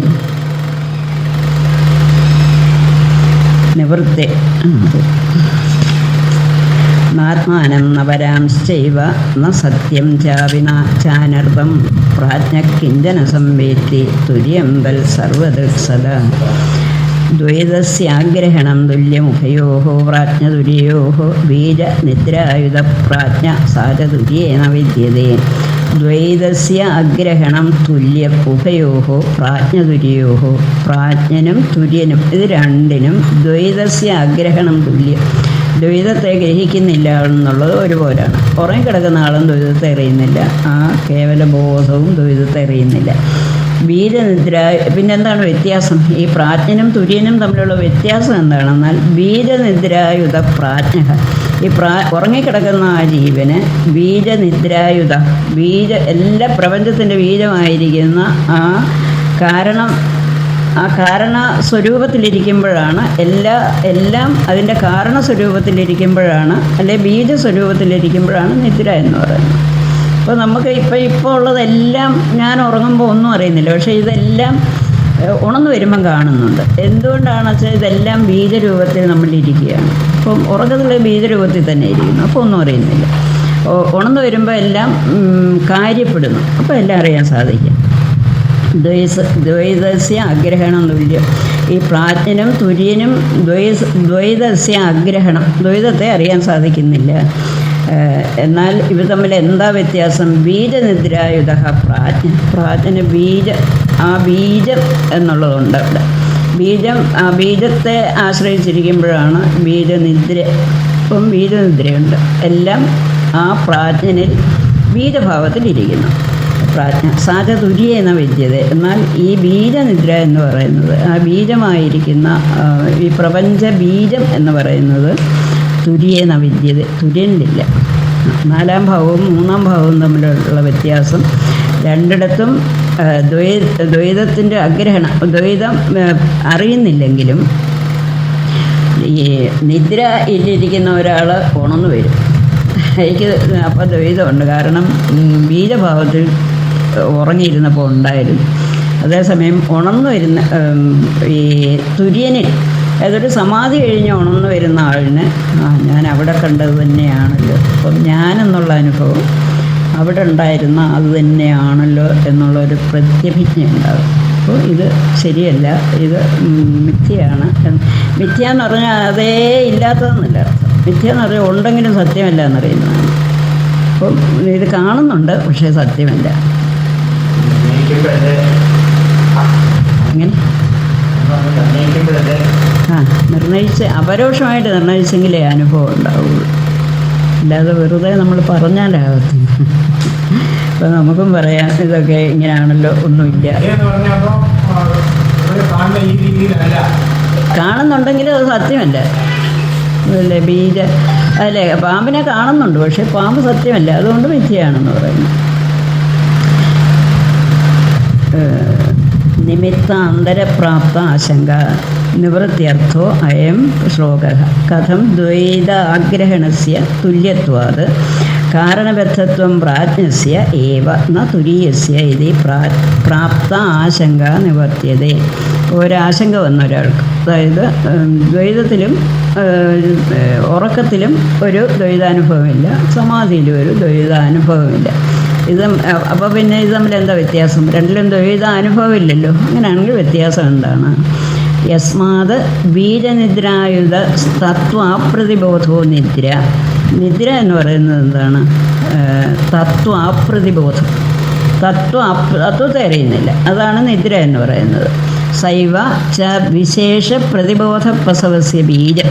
ഈ ജാഗ്രതത്തിലും സ്വപ്നത്തിലും അറിയുന്ന വിശേഷ ബോധങ്ങൾ ഉണ്ടാകുന്നതിന് കാരണം ഈ തത്വം അറിയുന്നില്ല എന്നുള്ള അറിവില്ലായ്മയാണ്. അതിൽ നിന്നാണ് ഞാനൊന്നും അറിയുന്നില്ല എന്ന് പറഞ്ഞപ്പോൾ എന്തോ അറിയാനുണ്ട്, അപ്പോൾ എന്താണ് അറിയാനുണ്ടെന്ന് പറഞ്ഞ് നോക്കിയപ്പോൾ നമ്മൾ ഈ സ്വപ്നത്തിലുള്ള വിഷയങ്ങളെ അറിയുന്നു, ജാഗ്രതത്തിലുള്ള വിഷയങ്ങളെ അറിയുന്നു. വിശേഷ പ്രതിബോധ പ്രസവസ്യ ബീജം സാ ബീജനിദ്ര തയാ യുതഃ പ്രാജ്ഞ സദാ ദൃക്സ്വഭാവത്വാത് തത്വാപ്രതിബോധലക്ഷണ നിദ്ര തുര്യേന വിദ്യത. ഈ ഒരു തത്വാപ്രതിബോധം എന്നുള്ള ആ ഒരു ദോഷം തുര്യനിലില്ല, 4-ാം ഭാവത്തിലില്ല. അതഹ ന കാരണബദ്ധ തസ്മിൻ ഇതി അഭിപ്രായ. അതുകൊണ്ട് കാരണബദ്ധത്വം പ്രാജ്ഞനിലേ ഉള്ളൂ, തുര്യനിൽ ഇല്ല എന്ന് സമാധാനം. ദ്വൈതസ്യാഗ്രഹണം തുല്യമുഖയോ പ്രാജ്ഞതുര്യോ ബീജനിദ്രായുധപ്രാജ്ഞ സാരതുര്യേന വിദ്യതേ. സ്വപ്നനിദ്രായുധാവാദ്യോ പ്രാജ്ഞസ്തു അസ്വപ്നനിദ്രയാ ന നിദ്രാം നൈവ ച സ്വപ്നം തുര്യേ പശ്യതി നിശ്ചിതാഹ. അതൊരു സമയം തന്നെ പറയും. പലതും വീണ്ടും വീണ്ടും വീണ്ടും പറയുന്നത് എന്തിനാണെന്ന് വെച്ചാൽ ഇത്രയും സൂക്ഷ്മ വസ്തു നമ്മുടെ മനസ്സിലോട്ട് എത്തണ്ടേ, മനസ്സിൽ കയറണമല്ലോ. അതിന് വേണ്ടിയിട്ടാണ് ഇങ്ങനെ വീണ്ടും വീണ്ടും പറയുന്നതെന്ന്. സ്വപ്നനിദ്രായുധാവ് ആദ്യവും രണ്ടുപേരും പ്രാജ്ഞനും തൈജസനും സ്വപ്നനിദ്രായുധവും, സ്വപ്നവും നിദ്രയും ഉണ്ട് അവിടെ. ഈ പ്രാജ്ഞനിലും ഉറങ്ങിക്കിടക്കും, സ്വപ്നം കാണുമ്പോഴും ഉണർന്നിരിക്കുമ്പോഴും സ്വപ്നവുമുണ്ട് നിദ്രയുമുണ്ട്. പ്രാജ്ഞഹതു അസ്വപ്ന നിദ്രയ, പ്രാജ്ഞനിൽ അസ്വപ്ന നിദ്ര മാത്രമേ ഉള്ളൂ. ന നിദ്രാം നൈവ ച സ്വപ്നം തുര്യേ പശ്യതി നിശ്ചിതാഹ. തുര്യനിൽ ഇത് ഒന്നുമില്ല. സ്വപ്നനിദ്ര ആദ്യം പ്രാജ്ഞനും തൈജസനും വിശ്വനും സ്വപ്നവും ഉണ്ട് നിദ്രയുമുണ്ട്. നിദ്ര എന്ന് പറയുന്നത് എന്താണ്? നിദ്ര എന്ന് പറയുന്നത് തത്വാഗ്രഹണം. സ്വപ്നം എന്ന് പറയുന്നത് അന്യഥാഗ്രഹണം. അപ്പം ഈ വിശ്വനെയും തൈജസിനെയും ഒന്നാക്കി കൂട്ടിയിരിക്കുക. കാരണം രണ്ടിടത്തും ഉണ്ട് തത്വാഗ്രഹണവും അന്യഥാഗ്രഹണവും. ഇത് രണ്ടും ഉള്ളതാണ്. ആദ്യവും വിശ്വനും തൈജസനും സ്വപ്നവുമുണ്ട്, അന്യഥാഗ്രഹണരൂപമായ സ്വപ്നവുമുണ്ട്, തത്വാഗ്രഹണരൂപമായ നിദ്രയുമുണ്ട്. പ്രാജ്ഞഹതു അസ്വപ്ന നിദ്രയ. പ്രാജ്ഞന് സ്വപ്നമില്ല, നിദ്ര മാത്രമേ ഉള്ളൂ. വിശേഷമായിട്ട് അറിയുന്നില്ല. പക്ഷെങ്കിൽ പിന്നെ അവിടെ ബീജഭാവത്തിൽ ബീജം ഉണ്ട്. ഈ പ്രപഞ്ച ബീജം ഇരിക്കുന്നുണ്ട്, തത്വാഗ്രഹണം എന്ന ബീജം. ന നിദ്രാം നൈവ ച സ്വപ്നം തുര്യേ പശ്യന്തി നിശ്ചിതാഹ. സ്വപ്നമോ നിദ്രയോ ഈ തുര്യനിൽ ഇല്ല. തുര്യനിൽ തത്വാഗ്രഹണവുമില്ല, അന്യഥാഗ്രഹണവുമില്ല. അതാണ് തമ്മിലുള്ള വ്യത്യാസം. സ്വപ്ന അന്യഥാഗ്രഹണം സർപ്പൈവ രജ്വാം. സ്വപ്നം എന്ന് പറയുന്നത് അന്യഥാഗ്രഹണമാണ്. ഒരു സർപ്പത്തെ പാമ്പായിട്ട് ഇത് രജ്ജുവാണ് അല്ലെ കയറാണ് എന്ന് അറിയുന്നത് വരെ നമുക്ക് ഭയമുണ്ട്. ഇതിനെ പാമ്പാണെന്ന് തന്നെ വിചാരിക്കുകയും ചെയ്യും. അത് എപ്പോഴാണോ ഒരു പ്രമാണം, ഇപ്പോൾ ഒരു ഇരുട്ടാണെങ്കിൽ ഒരു വണ്ടി വരുന്നതായിരിക്കും. അപ്പോൾ വണ്ടിയുടെ ലൈറ്റിൽ കയറായിരുന്നല്ലോ എന്ന് ഒരുപാട് ഭയം പോയി. അതുവരെയും ഭയമുണ്ട്. അതുപോലെ സർപ്പ ഇവ രജ്വാം. ഒരു രജ്ജുവിൽ എങ്ങനെ സർപ്പത്തെ കാണുന്നു അതുപോലെ അന്യഥാഗ്രഹണം സ്വപ്നത്തിൽ അതിനെയാണ് സ്വപ്നമെന്ന് പറയുന്നത്. നിദ്ര ഉക്ത തത്വാപ്രതിബോധ ലക്ഷണം താമൈതി. തത്വാപ്രതിബോധം എന്ന് പറയുന്നതാണ് നിദ്രയിലുള്ള തമസ്. താഭ്യാം സ്വപ്നനിദ്രാഭ്യാം യുക്തവും വിശ്വതൈജസവും. വിശ്വനും തൈജസിനും ഇത് രണ്ടുമുണ്ട്. തത്വാഗ്രഹണവുമുണ്ട്, അന്യഥാഗ്രഹണവുമുണ്ട്. അതഹാത്തവും കാര്യകാരണബദ്ധവും ഇതി ഉക്തവും. അതുകൊണ്ട് രണ്ടും കാര്യം കൊണ്ടും കാരണം കൊണ്ടും ബന്ധിച്ചിരിക്കുകയാണ്. തൈജസ്സിനെയും, അതായത് നമ്മുടെ കാര്യമാണ് പറയുന്നത്. നമ്മൾ ഉണർന്നിരിക്കുമ്പോഴും സ്വപ്നം കാണുമ്പോഴും നമുക്ക് അന്യഥാഗ്രഹണവുമുണ്ട്, അഗ്രഹണവുമുണ്ട്. ആഗ്രഹണം ഉള്ളതുകൊണ്ട്, തത്വാഗ്രഹണം ഉള്ളതുകൊണ്ടാണ് അന്യഥാഗ്രഹിക്കുന്നത്. അധസ്ഥൗ കാര്യകാരണബദ്ധവുത്യുക്തവും. പ്രാജ്ഞസ്തു സ്വപ്നവർജിത കേവലയാ ഏവ നിദ്രയാ യുധഃ ഇത് കാരണബദ്ധ ഇത്യുക്തം. കേവലം കാരണം സ്വപ്നമില്ല, അന്യഥാഗ്രഹണമില്ലാതെ തത്വാഗ്രഹണം മാത്രമുള്ളതുകൊണ്ട് അത് കാരണബദ്ധനാണെന്ന് പറയുന്നു.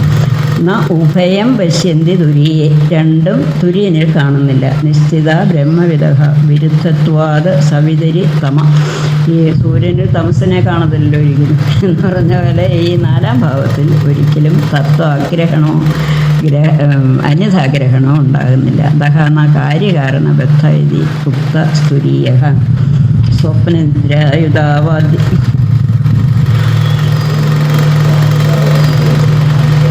സ്വപ്നനിദ്രായുധാവാദ്യോ പ്രാജ്ഞസ്വപ്നനിദ്രയ ന നിദ്രാന്നൈവ സ്വപ്നം തുര്യേ പശ്യന്തി നിശ്ചിതാഃ.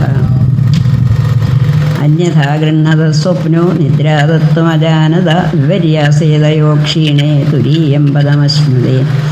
അന്യഥാ ഗൃഹ്ണത സ്വപ്ന അന്യഥ ഗ്രഹിക്കുന്നതാണ് സ്വപ്നം എന്ന് പറയുന്നത്.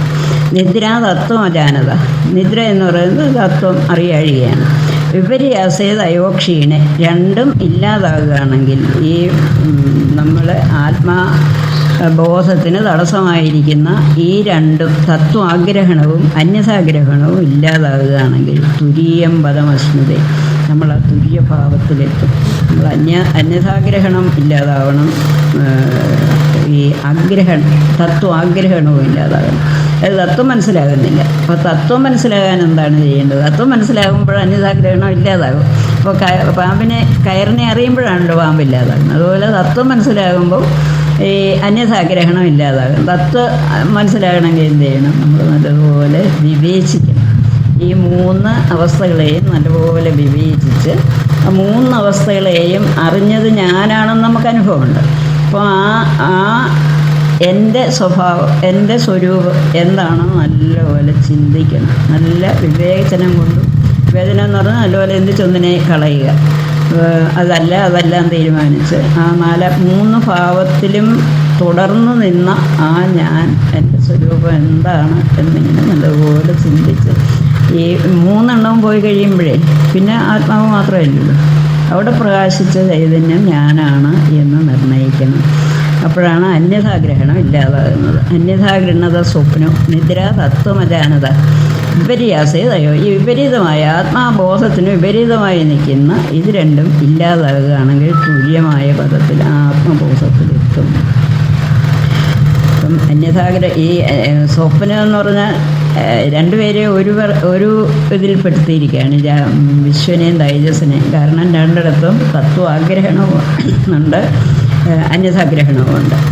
സ്വപ്ന ജാഗ്രതയോഹോ അന്യഥാ രജ്വാം സർപ്പൈവ ഗൃഹണതഃ തത്വം സ്വപ്നഃ ഭവതി. അന്യഥാ ഗ്രഹിക്കുന്നതാണ് സ്വപ്നം. നിദ്ര തത്വമജാനത തിസൃഷു അവസ്ഥാസു തുല്യ. അപ്പോൾ തത്വം അറിയുന്നില്ല എന്നുള്ള നിദ്ര 3 സ്ഥലത്തുമുണ്ട്. ഉറക്കത്തിലുമുണ്ട്, സ്വപ്നത്തിലുമുണ്ട്, ജാഗ്രതത്തിലുമുണ്ട്. സ്വപ്നനിദ്രയോഹോ തുല്യത്വാത് വിശ്വതൈജസയോഹോ ഏകരാശിത്വം, ഒരേ ഗണത്തിൽപ്പെടുത്തിയിരിക്കുകയാണ് വിശ്വനെയും തൈജസ്സിനും. അന്യഥാഗ്രഹണ പ്രാധാന്യാച്ച ഗുണഭൂത നിദ്ര ഇതി തസ്മിൻ വിപര്യാസ സ്വപ്നഃ.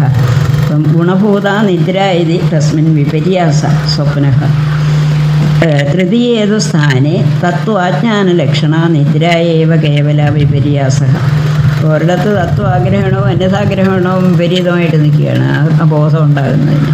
ഒരിടത്ത് ആ തത്വ അജ്ഞാനം മാത്രമാണ്. പക്ഷേ അവിടെ നമുക്ക് ഉറക്കത്തിലിരുന്നുകൊണ്ട് ആർക്കും തത്വം ഗ്രഹിക്കാൻ പറ്റത്തില്ല. അതസ്തയോഹോ കാര്യകാരണസ്ഥാനയോഹോ അന്യഥാഗ്രഹണ ആഗ്രഹണലക്ഷണ വിപര്യാസേ കാര്യകാരണബന്ധരൂപേ പരമാർത്ഥ തത്വപ്രതിബോധത ക്ഷീണേ തുരീയം പദം അശ്നുതേ തദോഭയലക്ഷണം ബന്ധരൂപം തത്രാപശ്യൻ സ്തുരീയേ നിശ്ചിതോ ഭവതി ഇതി അർത്ഥ. തത്വ അപ്രതിബോധം എന്നുള്ളതും അന്യഥാഗ്രഹണം എന്നുള്ളതുമാണ് 2 ദോഷങ്ങൾ. നല്ലപോലെ ചിന്തിച്ച് ഇത് രണ്ടും ഇല്ല, ഇത് രണ്ടും ക്ഷീണിക്കാതെ ഇല്ലാതാകുമ്പോൾ തുരീയം പദം അശ്നുതേ.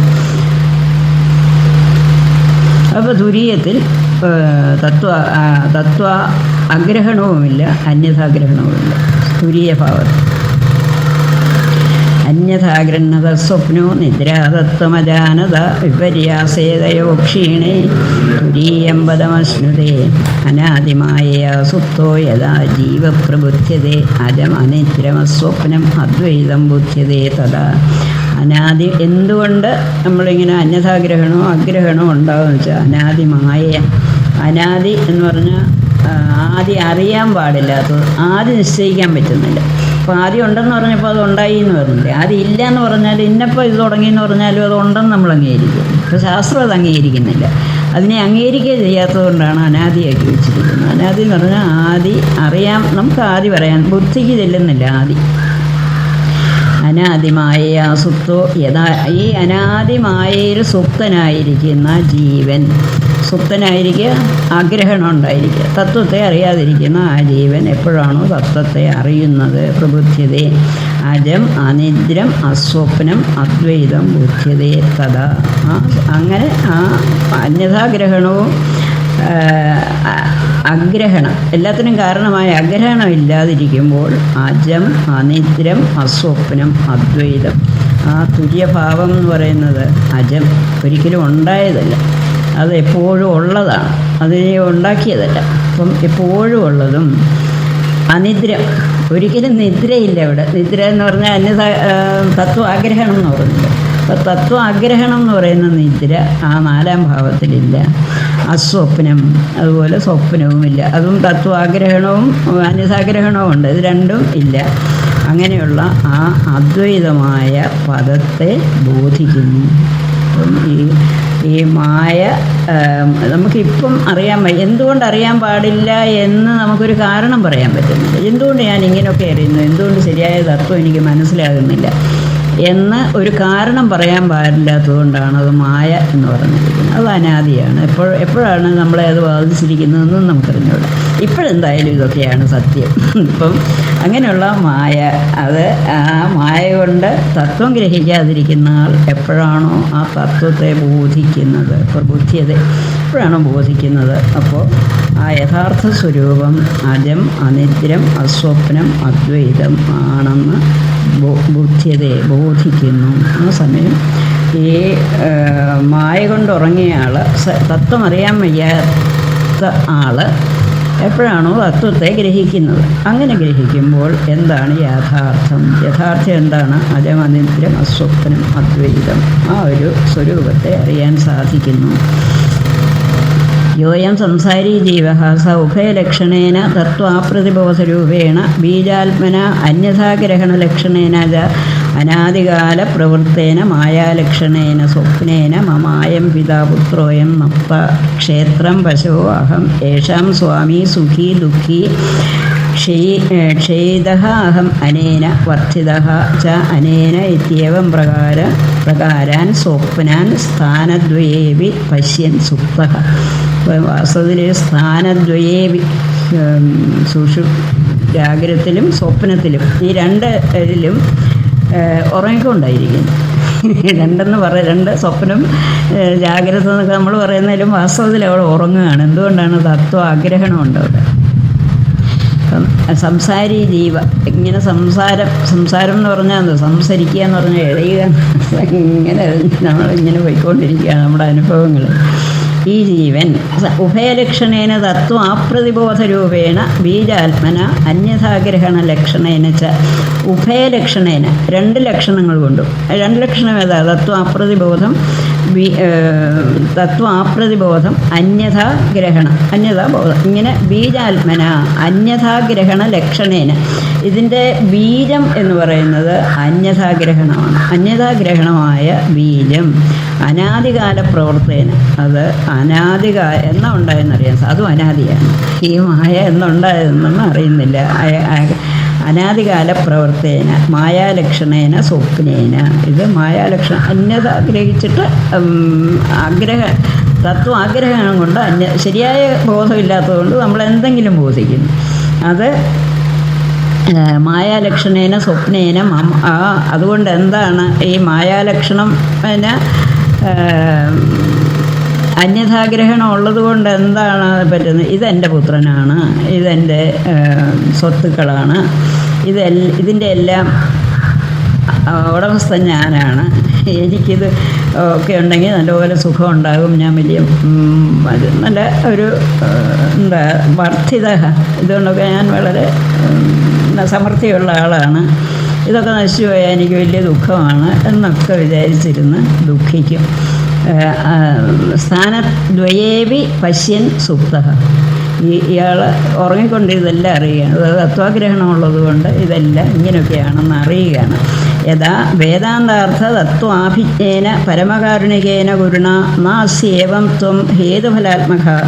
നീ വേദാന്താർത്ഥ തത്വാഭിജ്ഞേന പരമകാരുണികേന ഗുരുണ ന അസ്യ ഏവം ത്വം ഹേതു ഫലാത്മക. നീ ഇങ്ങനെ ഹേതു ഫലാത്മകൻ, അതായത് ഒരു കാര്യം ഉണ്ടായി അതിൻ്റെ ഫലം ഉണ്ടായി, അങ്ങനെയാണല്ലോ ഇപ്പം നമ്മൾ ചെയ്യുന്ന ഓരോ പ്രവൃത്തി, ഒരു കാരണം അതിനൊരു ഫലം, ഇങ്ങനെയുള്ള ഫലം അനുഭവിക്കുന്ന ആളൊന്നുമല്ല നീ. പിന്നെയോ നീ തത്വമസി, നീ അതാകുന്നു എന്ന് പറഞ്ഞാൽ നീ ഈ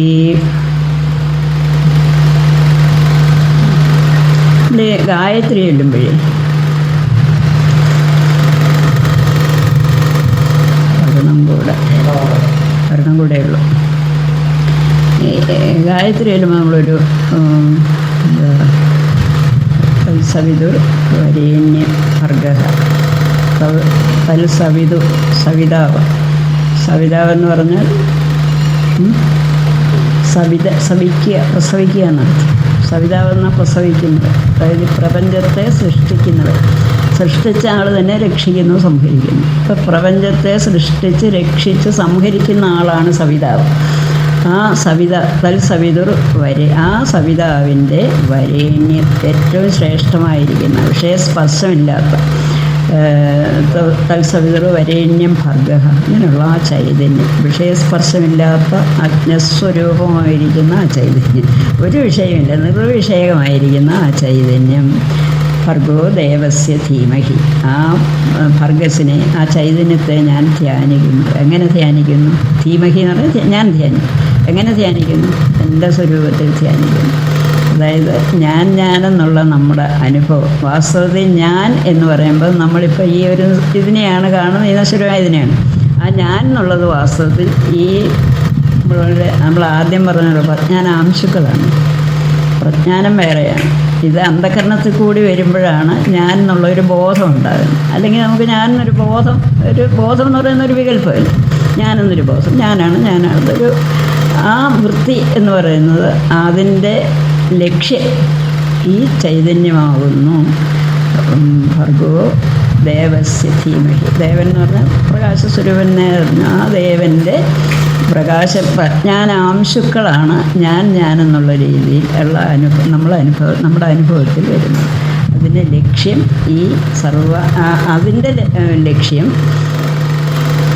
ഈ പ്രപഞ്ച സൃഷ്ടിസ്ഥിതി സംഹാരകർത്താവായിരിക്കുന്ന ഈശ്വരനെ യാതൊരു ചൈതന്യമാണോ വെളിപ്പെടുത്തുന്നത്, അതിന് സത്താസ്ഫൂർത്തി കൊടുക്കുന്നത്, അതിന് ചേതനത്വം കൊടുക്കുന്നത് യാതൊരു ചൈതന്യമാണോ, ആ ചൈതന്യം തന്നെയാണ് എൻ്റെ ഹൃദയത്തിൽ ഞാൻ എന്നുള്ള അനുഭവത്തിൽ കൂടി പ്രകാശിക്കുന്നത്.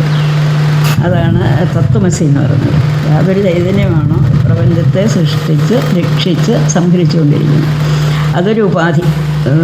ശങ്കരാചാര്യൊരു ഒരു നിർവചനം പറഞ്ഞിരുന്നല്ലോ, നിരുപാധിക അങ്ങനെ ജ്ഞാനശക്തി ഉപാധി ആത്മ, നിരതിശയ ജ്ഞാനശക്തി ഉപാധിരാത്മ. നിരതിശയമായ ജ്ഞാനശക്തിയാണ് ഈ ജ്ഞാനശക്തി ഉള്ളവനാണ് ഈശ്വരൻ.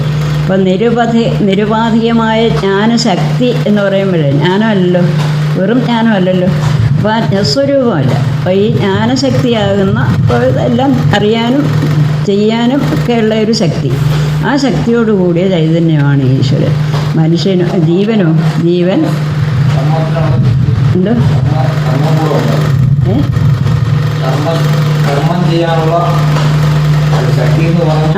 അതിനുള്ള ഇപ്പം ഭഗവാന്റെ കർമ്മം എന്താണെന്ന് ഗീതയുണ്ട്. എൻ്റെ കർമ്മം പ്രപഞ്ച സൃഷ്ടിയാണ് ഈശ്വരൻ്റെ കർമ്മം.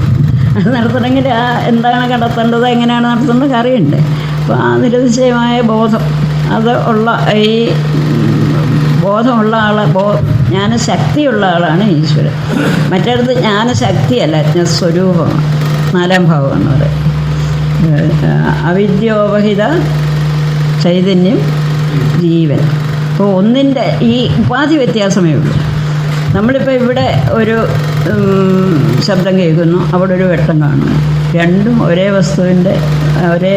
വസ്തു രണ്ട് ഉപാധിയിൽ കൂടി വരുമ്പം ഉള്ള വ്യത്യാസമാണ് അല്ലേ? രണ്ട് ഉപാധിയായപ്പോൾ അതാണ് വ്യത്യാസം. അതുപോലെ ജീവൻ അവിദ്യയിൽ കൂടെ വരുമ്പോഴേ വളരെ നിസ്സാരമാണ്. അതൊരു വളരെ ചെറിയ പരിമിതമായ ഒരെണ്ണമാണ്. അതേസമയം നിരതിശയ ജ്ഞാനശക്തിയുള്ള ഈശ്വരൻ സർവസ്വവും അറിയാനും ചെയ്യാനും ചെയ്യാതിരിക്കാനും അന്യഥാ ചെയ്യാനും എല്ലാം കഴിവുള്ള ആ ഒരു ശക്തി, അതിൻ്റെയും അധിഷ്ഠാനം സ്വരൂപമായ ബ്രഹ്മമാകുന്നു, അറിവാകുന്നു, ആത്മാവാകുന്നു. അതാണ് തത്വമസി. അതായത് സർവപ്രപഞ്ചത്തെയും അഭിമാനിക്കുന്ന ആ ചൈതന്യം, അതിലുള്ള ആ ചൈതന്യം യാതൊന്നാണ്. അതുതന്നെയാണ് ഈ അല്പത്തെ അഭിമാനിക്കുന്ന ഈ ജീവനിലുള്ള ചൈതന്യം ഒന്ന് തന്നെയാണ്. നമ്മൾ ഇതിൻ്റെ അകത്ത് ഞാൻ പറഞ്ഞില്ല കാണിക്കട്ടെ എന്താ വേഗ ചൂടാവണിയില്ലേ, ഈ തത്വമസി പറയുമ്പോൾ ഒരു ആചാര്യസ്വാമികൾ പറയുന്നുണ്ട്, ഇങ്ങനെ ഒരു മിന്നാമിനിങ്ങനെ ഒരു വെളിച്ചമുണ്ട്, സൂര്യനൊരു വെളിച്ചം, രണ്ടും ഒന്നാണെന്ന് പറഞ്ഞാൽ എങ്ങനെ നോക്കുന്നു. അപ്പം വെളിച്ചം എന്നുള്ള രീതിയിൽ ഒന്നാണ് വെളിച്ചം, രണ്ടിനും വെളിച്ചമുണ്ട്. ഒന്ന് ഉപാധിയതായതുകൊണ്ട് വളരെ കുറഞ്ഞത്, മറ്റേത് വലിയ ഉപാധി ആയതുകൊണ്ട് അത്ര നല്ല പ്രചണ്ഡ സൂര്യനൊക്കെ ഇങ്ങനെ കത്തിച്ചടിക്കുന്നു. അത് പക്ഷേ പ്രകാശം മാത്രം എടുക്കുകയാണെങ്കിൽ അതൊന്നാണ്. അതേപോലെ ജീവനിലുള്ള ചൈതന്യം മാത്രം എടുക്കുക, ജീവൻ്റെ ആ ഉപാധികളെയൊക്കെ വിടുക. ഈശ്വരൻ്റെ ചൈതന്യം മാത്രം എടുക്കുക, ബാക്കി ഉപാധികളെയൊക്കെ വിടുക. അപ്പോൾ രണ്ടും ഒരേ ചൈതന്യമാണ് എന്ന് മനസ്സിലാക്കുക. അതാണ് തത്വമസി. പ്രതിബോധ്യമാനഃ തഥാ ഏവം പ്രതിബുദ്ധ്യതേ. എന്താണ് അപ്പോൾ മനസ്സിലാകുന്നത്? ന അസ്മിൻ ബാഹ്യം ആഭ്യന്തരം വാ ജന്മാദിഭാവവികാരോ അസ്തി അതഃ അജം സബാഹ്യാഭ്യന്തര സർവഭാവവികാരവർജിതമിത്യർത്ഥം. അങ്ങനെ മനസ്സിലാകുമ്പം ഈ തത്വമസി എന്നുള്ളതിൻ്റെ യഥാർത്ഥ ലക്ഷ്യാർത്ഥം മനസ്സിലായി കഴിയുമ്പോൾ അസ്മിൻ ഈ കാണുന്ന ബാഹ്യമോ ആഭ്യന്തരമോ ആയ ജന്മ മുതലായ വികാരങ്ങളോ ഒന്നും തന്നെ ഇല്ല. ഞാൻ അജനും ബാഹ്യാഭ്യന്തര സർവഭാവ വികാരവർദ്ധനം. ഈ വെളിയിലോ അകത്തോ മനസ്സിലോ പുറത്തോ ഒന്നും ഒരു വികാരവും ഇല്ലാത്തവനുമാകുന്നു എന്ന് മനസ്സിലാകും. യസ്മാത് ജന്മാദികാരണഭൂതം ന അസ്മിൻ അവിദ്യ തമോബീജം നിദ്രാ വിദ്യത ഇത് അനിദ്ര. അറിയുന്നില്ല എന്നുള്ളത്, തത്വാഗ്രഹണമില്ല എന്നുള്ളത് വിദ്യത, അത് അവിടെ ഇല്ല, തമോബീജമില്ല. അനിദ്രം ഹി തത്തുരീയതം അത ഏവ അസ്വപ്നം. അപ്പം അവിടെ തുരീയത്തിൽ അസ്വപ്നമാണ്, അവിടെ അന്യഥാഗ്രഹണവുമില്ല. തസ്മിൻ തന്നിമിത്തത്വാത് അന്യഥാഗ്രഹണസ്യ യസ്മാത് ച അനിദ്രം അസ്വപ്നം തസ്മാത് അജം അദ്വൈതം തുരീയം ആത്മാനം ബുദ്ധ്യതേ. അപ്പം അങ്ങനെ അറിയുമ്പം ഈ തത്വാഗ്രഹണം എന്നുള്ളത് മാറി തത്വത്തെ ഗ്രഹിച്ച് കഴിയുമ്പം അവിടെ സ്വപ്നവുമില്ല, നിദ്രയുമില്ല, അവിടെ അദ്വൈതം തുരീയം, ആ ആത്മാനം എല്ലാത്തിനെയും പ്രകാശിപ്പിച്ച ഇത് മനസ്സിലായി കഴിയുമ്പം ഈ ദ്വൈതം ഇല്ലല്ലോ. പിന്നെയും ദ്വൈതം തോന്നുന്നത് എന്തുകൊണ്ടാണെന്ന് ചോദിച്ചാൽ നമ്മുടെ പ്രാരബ്ധം ബാക്കിയുണ്ടെങ്കിൽ പിന്നെയും ദ്വൈതം തോന്നും. കാരണം അനുഭവിച്ച് തീർക്കാനുണ്ടല്ലോ. എപ്പോഴാണോ നമ്മൾ ചെയ്തു പോയി കർമ്മം, എപ്പോഴെങ്കിലും ഈ ജന്മത്തോ കഴിഞ്ഞ നമ്മൾ ചെയ്തു പോയി കർമ്മം, നമ്മൾ എന്നാണോ നമുക്ക് തത്വബോധം ഉണ്ടാകുന്നത് അതിന് മുമ്പ് എന്തൊക്കെ കർമ്മം ചെയ്തിട്ടുണ്ടോ അതിൻ്റെ ഫലം അനുഭവിച്ചേ പറ്റും. അപ്പോൾ ആ ഫലം അനുഭവിച്ച് തീരാനുണ്ടെങ്കിൽ പിന്നെയും ജീവിച്ചിരിക്കും. എത്ര നാൾ അനുഭവിച്ച് തീരുമോ അതുവരെ ജീവിച്ചിരിക്കും. തന്നിമിത്തത്വാത് അന്യഥാഗ്രഹണസ്യ തസ്മാച്ച അനിദ്രം അസ്വപ്നം തസ്മാത് അജം അദ്വൈതം തുരീയം ആത്മാനം ബുദ്ധ്യതേ തഥാ. പ്രപഞ്ചനിവൃത്തിയ ച ഉൽപ്പത്തി ബുദ്ധ്യതേ അനിവൃത്തേ പ്രപഞ്ചേ കഥം അദ്വൈതമിത്യുച്യതേ. പ്രപഞ്ചനിവൃത്യാ ചേത് പ്രതിബുദ്ധ്യതേ അനിവൃത്തേ പ്രപഞ്ചേ കഥം അദ്വൈതമിത്യുണ്ട്. പ്രപഞ്ച നിവൃത്തി ഉണ്ടാകുമ്പോഴാണ്, ഇപ്പം നമുക്കൊക്കെ വരുന്ന സംശയമാണിത്, പ്രപഞ്ച നിവൃത്തി ഉണ്ടാകുമ്പോഴാണ് ആ അദ്വൈത നിലയിലെത്തുന്നത് മനസ്സിലാകുന്നത് എന്ന് പറഞ്ഞു.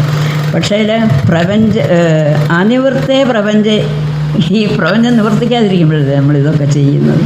നേരത്തെ പറഞ്ഞു പ്രപഞ്ചം ഉള്ളപ്പോഴാണ് നമ്മൾ വായിക്കുകയും ചിന്തിക്കുകയും ഒക്കെ ചെയ്യുന്നത്. അതുകൊണ്ടാണ് നമ്മൾ ആ അദ്വൈത ഭാവത്തിലെത്താൻ എന്തൊക്കെ സാധനങ്ങൾ അന്വേഷിക്കുന്നു. ഏതൊക്കെ സമാധിയായാലും നിർവികൽപ്പ സമാധിയായാലും സവികൽപ്പ സമാധിയാണെങ്കിൽ എന്ത് സാധനം നമ്മൾ അതിന് വേണ്ടി അനുഷ്ഠിക്കുന്നു അതെല്ലാം ഈ ദ്വൈതത്തിലാണ്. അല്ലാതെ ചോദ്യം വാ പരിഹാരമോ ചോദ്യവുമില്ല പരിഹാരവുമില്ല അദ്വൈതത്തിൽ. അദ്വൈത ഭാഷയാ ചോദ്യം നാസ്തി തദുത്തരം. ഈ അദ്വൈത ഭാഷയിലെ ചോദ്യവും ഉത്തരവുമില്ല. ഈ ചോദ്യോത്തരങ്ങളും ചിന്തകളും ഇതെല്ലാം നടക്കുന്ന ആ ഭാവത്തിൽ എത്താൻ വേണ്ടി നമ്മൾ ചെയ്യുന്നത്. അത് അവിടെ ചെന്നാൽ പിന്നെ ഒന്നുമില്ല. അതാണ് ചോദ്യം വാ വിപരീതം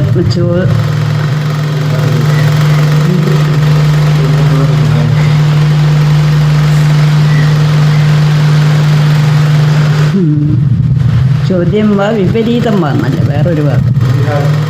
ചോദ്യം വാ പരിഹാരോ വാ ക്രിയതേ ദ്വൈതഭാഷയെ.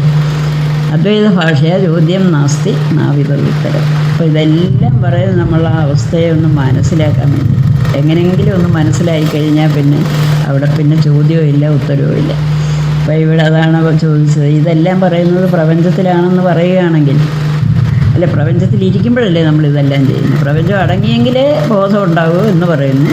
നമ്മളിതെല്ലാം ചെയ്യുന്ന പ്രപഞ്ചത്തിലില്ലേ, പ്രപഞ്ചത്തിലിരുന്നുകൊണ്ടാണല്ലോ ചെയ്യുന്നത്. സത്യമേവ സ്യാത് പ്രപഞ്ചോ യതി വിദ്യേത രജ്വാം സർപ്പൈവ കൽപ്പിതത്വാത് നതു സ വിദ്യതേ. അത് വാസ്തവത്തിലുണ്ടോ? വാസ്തവത്തിലുണ്ടെങ്കിലല്ലേ ഇല്ലാതാകണ്ടേ. അപ്പം വാസ്തവത്തിലില്ല. രജ്വാം സർപ്പൈവ കൽപ്പിതത്വാത്.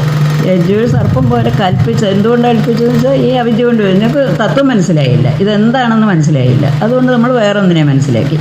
വിദ്യമാനശ്ചേത് നിവർത്തേത. ഇനി അഥവാ അങ്ങനെ ഒന്നുണ്ടെങ്കിൽ അതിനെ നിവർത്തിക്കുക തന്നെ വേണം. എന്നഹി രജ്വാം ഭ്രാന്തിബുദ്ധിയ കൽപ്പിത സർപ്പ വിദ്യമാനഃ സൻ വിവേകത നിവർത്ത. ഇങ്ങനെ ഒരു സർപ്പത്തിനെ കാണുന്നുണ്ടെങ്കിൽ വിവേകം കൊണ്ട്, അതായത് ഒരു നല്ല പ്രമാണം കൊണ്ട് അതിനെ ഇല്ലാതാക്കണം. വിവേകത നിവൃത്ത നൈവ മായാവിനാ പ്രയുക്ത തദ്ദർശനം ചക്ഷുർബന്ധാപഗമേ വിദ്യമാനാ സതി നിവൃത്ത. യഥേദം പ്രപഞ്ചാഖ്യം മായാമാത്രം ദ്വൈതം രജ്ജുവത് മായാവിവത് ച അദ്വൈതം പരമാർത്ഥതഃ തസ്മാത് ന കശ്ചിൽ പ്രപഞ്ചഃ പ്രവൃത്തഃ നിവൃത്തഃ വാസ്തീത്യപ്രായ. അപ്പം എൻ്റെ പ്രപഞ്ചം ഉണ്ടെങ്കിൽ അതിനെ നിവർത്തിക്കേണ്ടത് തന്നെയാണ്. പക്ഷെ പ്രപഞ്ചം എങ്ങനെയാണ്? ഒരു രജ്ജുവിൽ കണ്ട സർപ്പം പോലെ, അല്ലെങ്കിൽ ഒരു മായാവി പ്രയോഗിച്ച മായ പോലെ. അപ്പം മായാവി പ്രയോഗിച്ച മായ അതൊക്കെ വാസ്തവമായിരുന്നെങ്കിൽ അതില്ല എന്ന് നമ്മളറിയണം. ഈ പാമ്പ് സത്യമായിരുന്നെങ്കിൽ പാമ്പില്ല എന്ന് ബോധിക്കാൻ പറ്റുമോ പ്രമാണം കൊണ്ട്? അതുപോലെ ഈ മായ പ്രയോഗിച്ച് മായ പിൻവലിച്ച് കഴിഞ്ഞാൽ പിന്നെ എന്താണോ അയാൾ മായ കൊണ്ട് കാണിച്ചത് അതില്ല. നമുക്ക് ഒരു നൂലേ കൂടെ കയറിപ്പോയി, നമ്മളിതിൻ്റെ അത് മുമ്പേ ഉദാഹരണം പറഞ്ഞത്, നൂലേ കൂടെ മേളിൽ കയറിപ്പോയി, അവിടെ ചെന്ന് യുദ്ധം ചെയ്തു, അയാളിങ്ങനെ തല വേറെ കൈ വേറെ കാല് വേറെ ഇങ്ങനെ താഴെ വീണു. ഇച്ചിരി കഴിഞ്ഞപ്പോൾ അയാൾ അവിടെ നിന്ന് എഴുന്നേറ്റും പോയി. അപ്പം ഇയാൾ ചത്തു എന്നുള്ളത് വാസ്തവമായിരുന്നെങ്കിൽ അത് തിരിച്ച് അയാളെ അങ്ങനെ എഴുന്നേറ്റ് പോകാൻ പറ്റത്തില്ല. അതേസമയം ഈ മായാവിയുടെ മായാപ്രയോഗമായിരുന്നെങ്കിൽ അത് സത്യമല്ല എന്ന് മനസ്സിലാക്കാം. അതുപോലെ തന്നെ പാമ്പ് സത്യമല്ല എന്ന് ഈ സത്യം അറിയുമ്പോഴാണ് അതിൻ്റെ അധിഷ്ഠാനം എന്താണെന്ന് അറിയുമ്പോൾ നമുക്ക്. അതേസമയം പാമ്പ് സത്യമാണെങ്കിൽ നമ്മളത് അതിനെ കയറാണെന്നറിയാൻ പറ്റും. പാമ്പ് സത്യമായിരുന്നെങ്കിൽ കയറാണെന്നറിയാൻ പറ്റും. അതുപോലെ ഈ മായ സത്യമാണെങ്കിൽ, ഈ കാണുന്നതൊക്കെ സത്യമാണെങ്കിൽ യഥാർത്ഥ ബോധം കൊണ്ട്, അല്ലെ ശാസ്ത്ര പ്രമാണം കൊണ്ട് ഇല്ലാതാകത്തി. ഇപ്പം ഇല്ലാതാകുന്നുണ്ടല്ലോ, അതുകൊണ്ട് അത് സത്യമല്ല. പ്രപഞ്ചാഖ്യം മായാമാത്രം ദ്വൈതം രജ്ജുവത് മായാവിവത് ച അദ്വൈതം പരമാർത്ഥത തസ്മാന്ന കശ്ചിൽ പ്രപഞ്ച പ്രവൃത്തഃ നിവർത്തഃ വാസ്തി. അതുകൊണ്ടൊരു പ്രപഞ്ചം ഉണ്ടായിട്ടുമില്ല, അത് നിവർത്തിക്കുകയുമില്ല. പാമ്പ് ഉണ്ടായിട്ടുമില്ല, അതിനെ ശാസ്ത്രം കൊണ്ട് പ്രമാണം കൊണ്ട് നിവർത്തിച്ചു എന്ന് നമ്മൾ പറയുന്നു. വാസ്തവത്തിൽ പാമ്പില്ലായിരുന്നില്ല, പിന്നെ എങ്ങനെ നിവർത്തിക്കും? പാമ്പുണ്ടെങ്കിലല്ലേ നിവർത്തിക്കും. അതുപോലെ പ്രപഞ്ചം ഇല്ല, അതുകൊണ്ട് അതിനെ നിവർത്തിക്കുകയും വേണ്ട. അങ്ങനെ ഉണ്ടായി എന്നും ഇല്ല, ഉണ്ടായിരുന്നുമില്ല, നിവർത്തിച്ചിട്ടുമില്ല എന്നുള്ളതാണ് പരമാർത്ഥം. അത് പരമാർത്ഥം മനസ്സിലാക്കുമ്പോഴാണ് നമ്മളത് മനസ്സിലാക്കുന്നത്. ഇപ്പം നമുക്കിതെല്ലാം ഉള്ളത് തന്നെയാണ്. ഇതിൽ നിന്ന് എങ്ങനെ ഇതിനെ എങ്ങനെ ഇല്ലാതാക്കാം എന്നാണ് നമ്മൾ ചിന്തിക്കുന്നത്. വികൽപ്പോ വിനിവർത്തേത കൽപ്പിതോ യതികേനതിൽ ഉപദേശാദയം വാദോ ജ്ഞാതേ ദ്വൈതം ന വിദ്യതേ. ഇനിയുണ്ടോ? അത് പറഞ്ഞു. പ്രപഞ്ചോ യതി വിദ്യേത നിവർത്തേത ന സംശയ മായാമാത്രമിതം ദ്വൈതം അദ്വൈതം പരമാർത്ഥത. അപ്പോൾ ഉണ്ടെങ്കിൽ നിവർത്തിക്കണം, പക്ഷേ മായയാണ്. പിന്നെ എങ്ങനെ അതിനെ മായയാണെന്ന് അറിയുകയാണ് ചെയ്യുന്നത്. അതൊന്നും ഇല്ലാതാക്കാൻ നമുക്ക് സാധ്യമല്ല, ഇല്ലാതാക്കേണ്ട ആവശ്യമില്ല. പിന്നെ അതിൻ്റെ സത്യം എന്താണെന്ന് അറിയുക. വികൽപ്പോ വിനിവർത്തേത കൽപ്പിതോ യതികേനതിൽ ഉപദേശാദയം വാദോ ജ്ഞാതേ ദ്വൈതം ന വിദ്യതേ. നനു ശാസ്ത്രം ശിഷ്യേത് വികൽപ്പ കഥം നിവർത്തത ഇത്യുക്തത. അപ്പോൾ ഈ ശാസ്ത്രവും ഇതൊക്കെ സത്യമാണെങ്കിലല്ലേ നിവർത്തിക്കണ്ടേ? ഇത് വികല്പമാണെങ്കിൽ എങ്ങനെയാണ് നിവർത്തിക്കുന്നത് ചോദ്യം. വികൽപ്പ വിനിവർത്തേത കൽപ്പിതോ യതികേനതിൽ. ആരെങ്കിലും ഒരെണ്ണം കൽപ്പിച്ചിട്ടുണ്ടെങ്കിൽ, ഇത് ഇങ്ങനെ ഒരു പ്രപഞ്ചത്തെ കൽപ്പിച്ചിട്ടുണ്ടെങ്കിൽ അതിനെ നിവർത്തിക്കുക തന്നെ വേണം. ഇവിടെ നമ്മളിവിടെ മനസ്സിലാക്കണം. മുമ്പേ നമ്മൾ പറഞ്ഞു എല്ലാ ചോദ്യങ്ങളും ദ്വൈതത്തിലാണ്, ചോദ്യവും ഉത്തരവും ദ്വൈതത്തിലാണ്. അദ്വൈതത്തിൽ ചോദ്യവും ഇല്ല, ഉത്തരവും ഇല്ല. അതേപോലെ ഇവിടെ നിങ്ങളിങ്ങനെ ചിന്തിക്കണം, 3 വാദത്തെക്കുറിച്ച് ചിന്തിക്കണം, 3 വാദം സത്യമല്ല എന്നറിയണം. എന്തിനാണ് ഇതൊക്കെ പറയുന്നത്? ഇത് ഉപദേശാത്. അപ്പം ഇതെല്ലാം കണ്ടുകൊണ്ടിരിക്കുന്ന ആളിനെ ഉപദേശിക്കുകയാണ്, ഇതൊന്നും സത്യമല്ല. അങ്ങനെ ഉപദേശിക്കാൻ വേണ്ടിയാണ് ഇത് പറയുന്നത്. ഉപദേശാദയം വാദോ ജ്ഞാതേ ദ്വൈതം ന വിദ്യതേ. ആ ഉപദേശത്തെ നമ്മൾ അനുഷ്ഠിച്ച് നല്ലപോലെ ആചരിച്ച് എന്താണ് സത്യം എന്ന് മനസ്സിലാക്കിയാൽ പിന്നെ ദ്വൈതമില്ല. വികൽപ്പോ വിനിവർത്തേത യതി കേനചിൽ കൽപ്പിതഃ സ്യാത്. യഥാ അയം പ്രപഞ്ചഃ മായാരജ്ജു സർപ്പവത് തഥാ അയം ശിഷ്യാദിഭേദവികൽപ്പോവി പ്രാക് പ്രതിബോധാത് ഏവ ഉപദേശനിമിത്തോ അതഃ ഉപദേശാദയം വാദഃ ശിഷ്യശാസ്ത്രമിതി. വാസ്തവത്തിൽ ശിഷ്യൻ ശാസകൻ ഉപദേശിക്കുന്നു. ശാസ്ത്രമാണല്ലോ ഉപദേശിക്കുന്നത്. അപ്പോൾ ശാസ്ത്രവും സത്യമല്ല, ഉപദേശിക്കുന്ന ആളും സത്യമല്ല, ശിഷ്യനും സത്യമല്ല. ഇത് കേൾക്കുന്ന ശിഷ്യൻ ഇതൊന്നും സത്യമല്ല. പിന്നെ എന്തിനാണ് ഇതൊക്കെ പറയുന്നത്? ഇതൊക്കെ വളരെ ഗംഭീരമായിട്ടല്ലേ, വലിയ ഏറ്റവും ഇതായിട്ടല്ലോ ശാസ്ത്രത്തിൽ പറഞ്ഞിരിക്കുക. എന്തിനാണത് പറയുന്നത്? ഉപദേശം. ഇയാളെ ഇവിടുന്ന് ആ സത്യത്തിലേക്ക് കൊണ്ടുപോകാൻ വേണ്ടിയിട്ടാണ് ഇതൊക്കെ പറയുന്നത്. അല്ലാതെ സത്യം ഉണ്ട്, അത് സത്യം മനസ്സിലാക്കി കഴിയുമ്പം ഇതൊക്കെ അസത്യമായിരുന്നു എന്ന് മനസ്സിലാവും. ഉപദേശകാരി ഏതു ജ്ഞാനേ നിവൃത്തേ ജ്ഞാതേ പരമാർത്ഥതത്വേ ദ്വൈതം ന വിദ്യതേ. ഈ ഉപദേശം കൊണ്ട് ദ്വൈതം സത്യമല്ല എന്ന് മനസ്സിലാക്കി ആ ജ്ഞസ്വരൂപമായിരിക്കുന്ന ആത്മാവിനെ ബോധിച്ചു കഴിയുമ്പോൾ ഇതൊക്കെ സത്യമല്ലായിരുന്നു, ഒന്നും തന്നെ സത്യമല്ല, അറിയപ്പെട്ട ഒന്നും സത്യമല്ല എന്ന് ബോധിക്കാൻ സാധിക്കും. അനാദിമായ സുപ്തോ യഥാ ജീവപ്രബുദ്ധ്യതേ അജമനിദ്രമസ്വപ്നം അദ്വൈതം ബുദ്ധ്യതേ തഥാ. പ്രപഞ്ചോ ഇതി വിദ്യേത നിവർത്തേത ന സംശയ മായാമാത്രമിതം ദ്വൈതം അദ്വൈതം പരമാർത്ഥത. വികൽപ്പോ വിനിവർത്തേത കൽപ്പിതോ ഇതി കേനചിൽ ഉപദേശാദയം വാദോ ജ്ഞാതേ ദ്വൈതം ന വിദ്യതേ. ഭദ്രം കർണേഭിശൃണുയാമ ദേവാഃ ഭദ്രം പശ്യേമാക്ഷഭിര്യജത്രാഃ സ്ഥിരൈരംഗൈഃ സ്പൃഷ്ടവാംസസ്തനൂഭിർव्यसेम ദേവഹിതം യദായു. ഓം സ്വസ്തി ന ഇന്ദ്രോ വൃദ്ധശ്രവാഃ സ്വസ്തി ന പൂഷാ വിശ്വവേദാഃ സ്വസ്തി നസ്താക്ഷ്യോ വരിഷ്ഠനേമിഃ സ്വസ്തി നോ ബൃഹസ്പതിർദധാതു. ഓം ശാന്തി ശാന്തി ശാന്തി.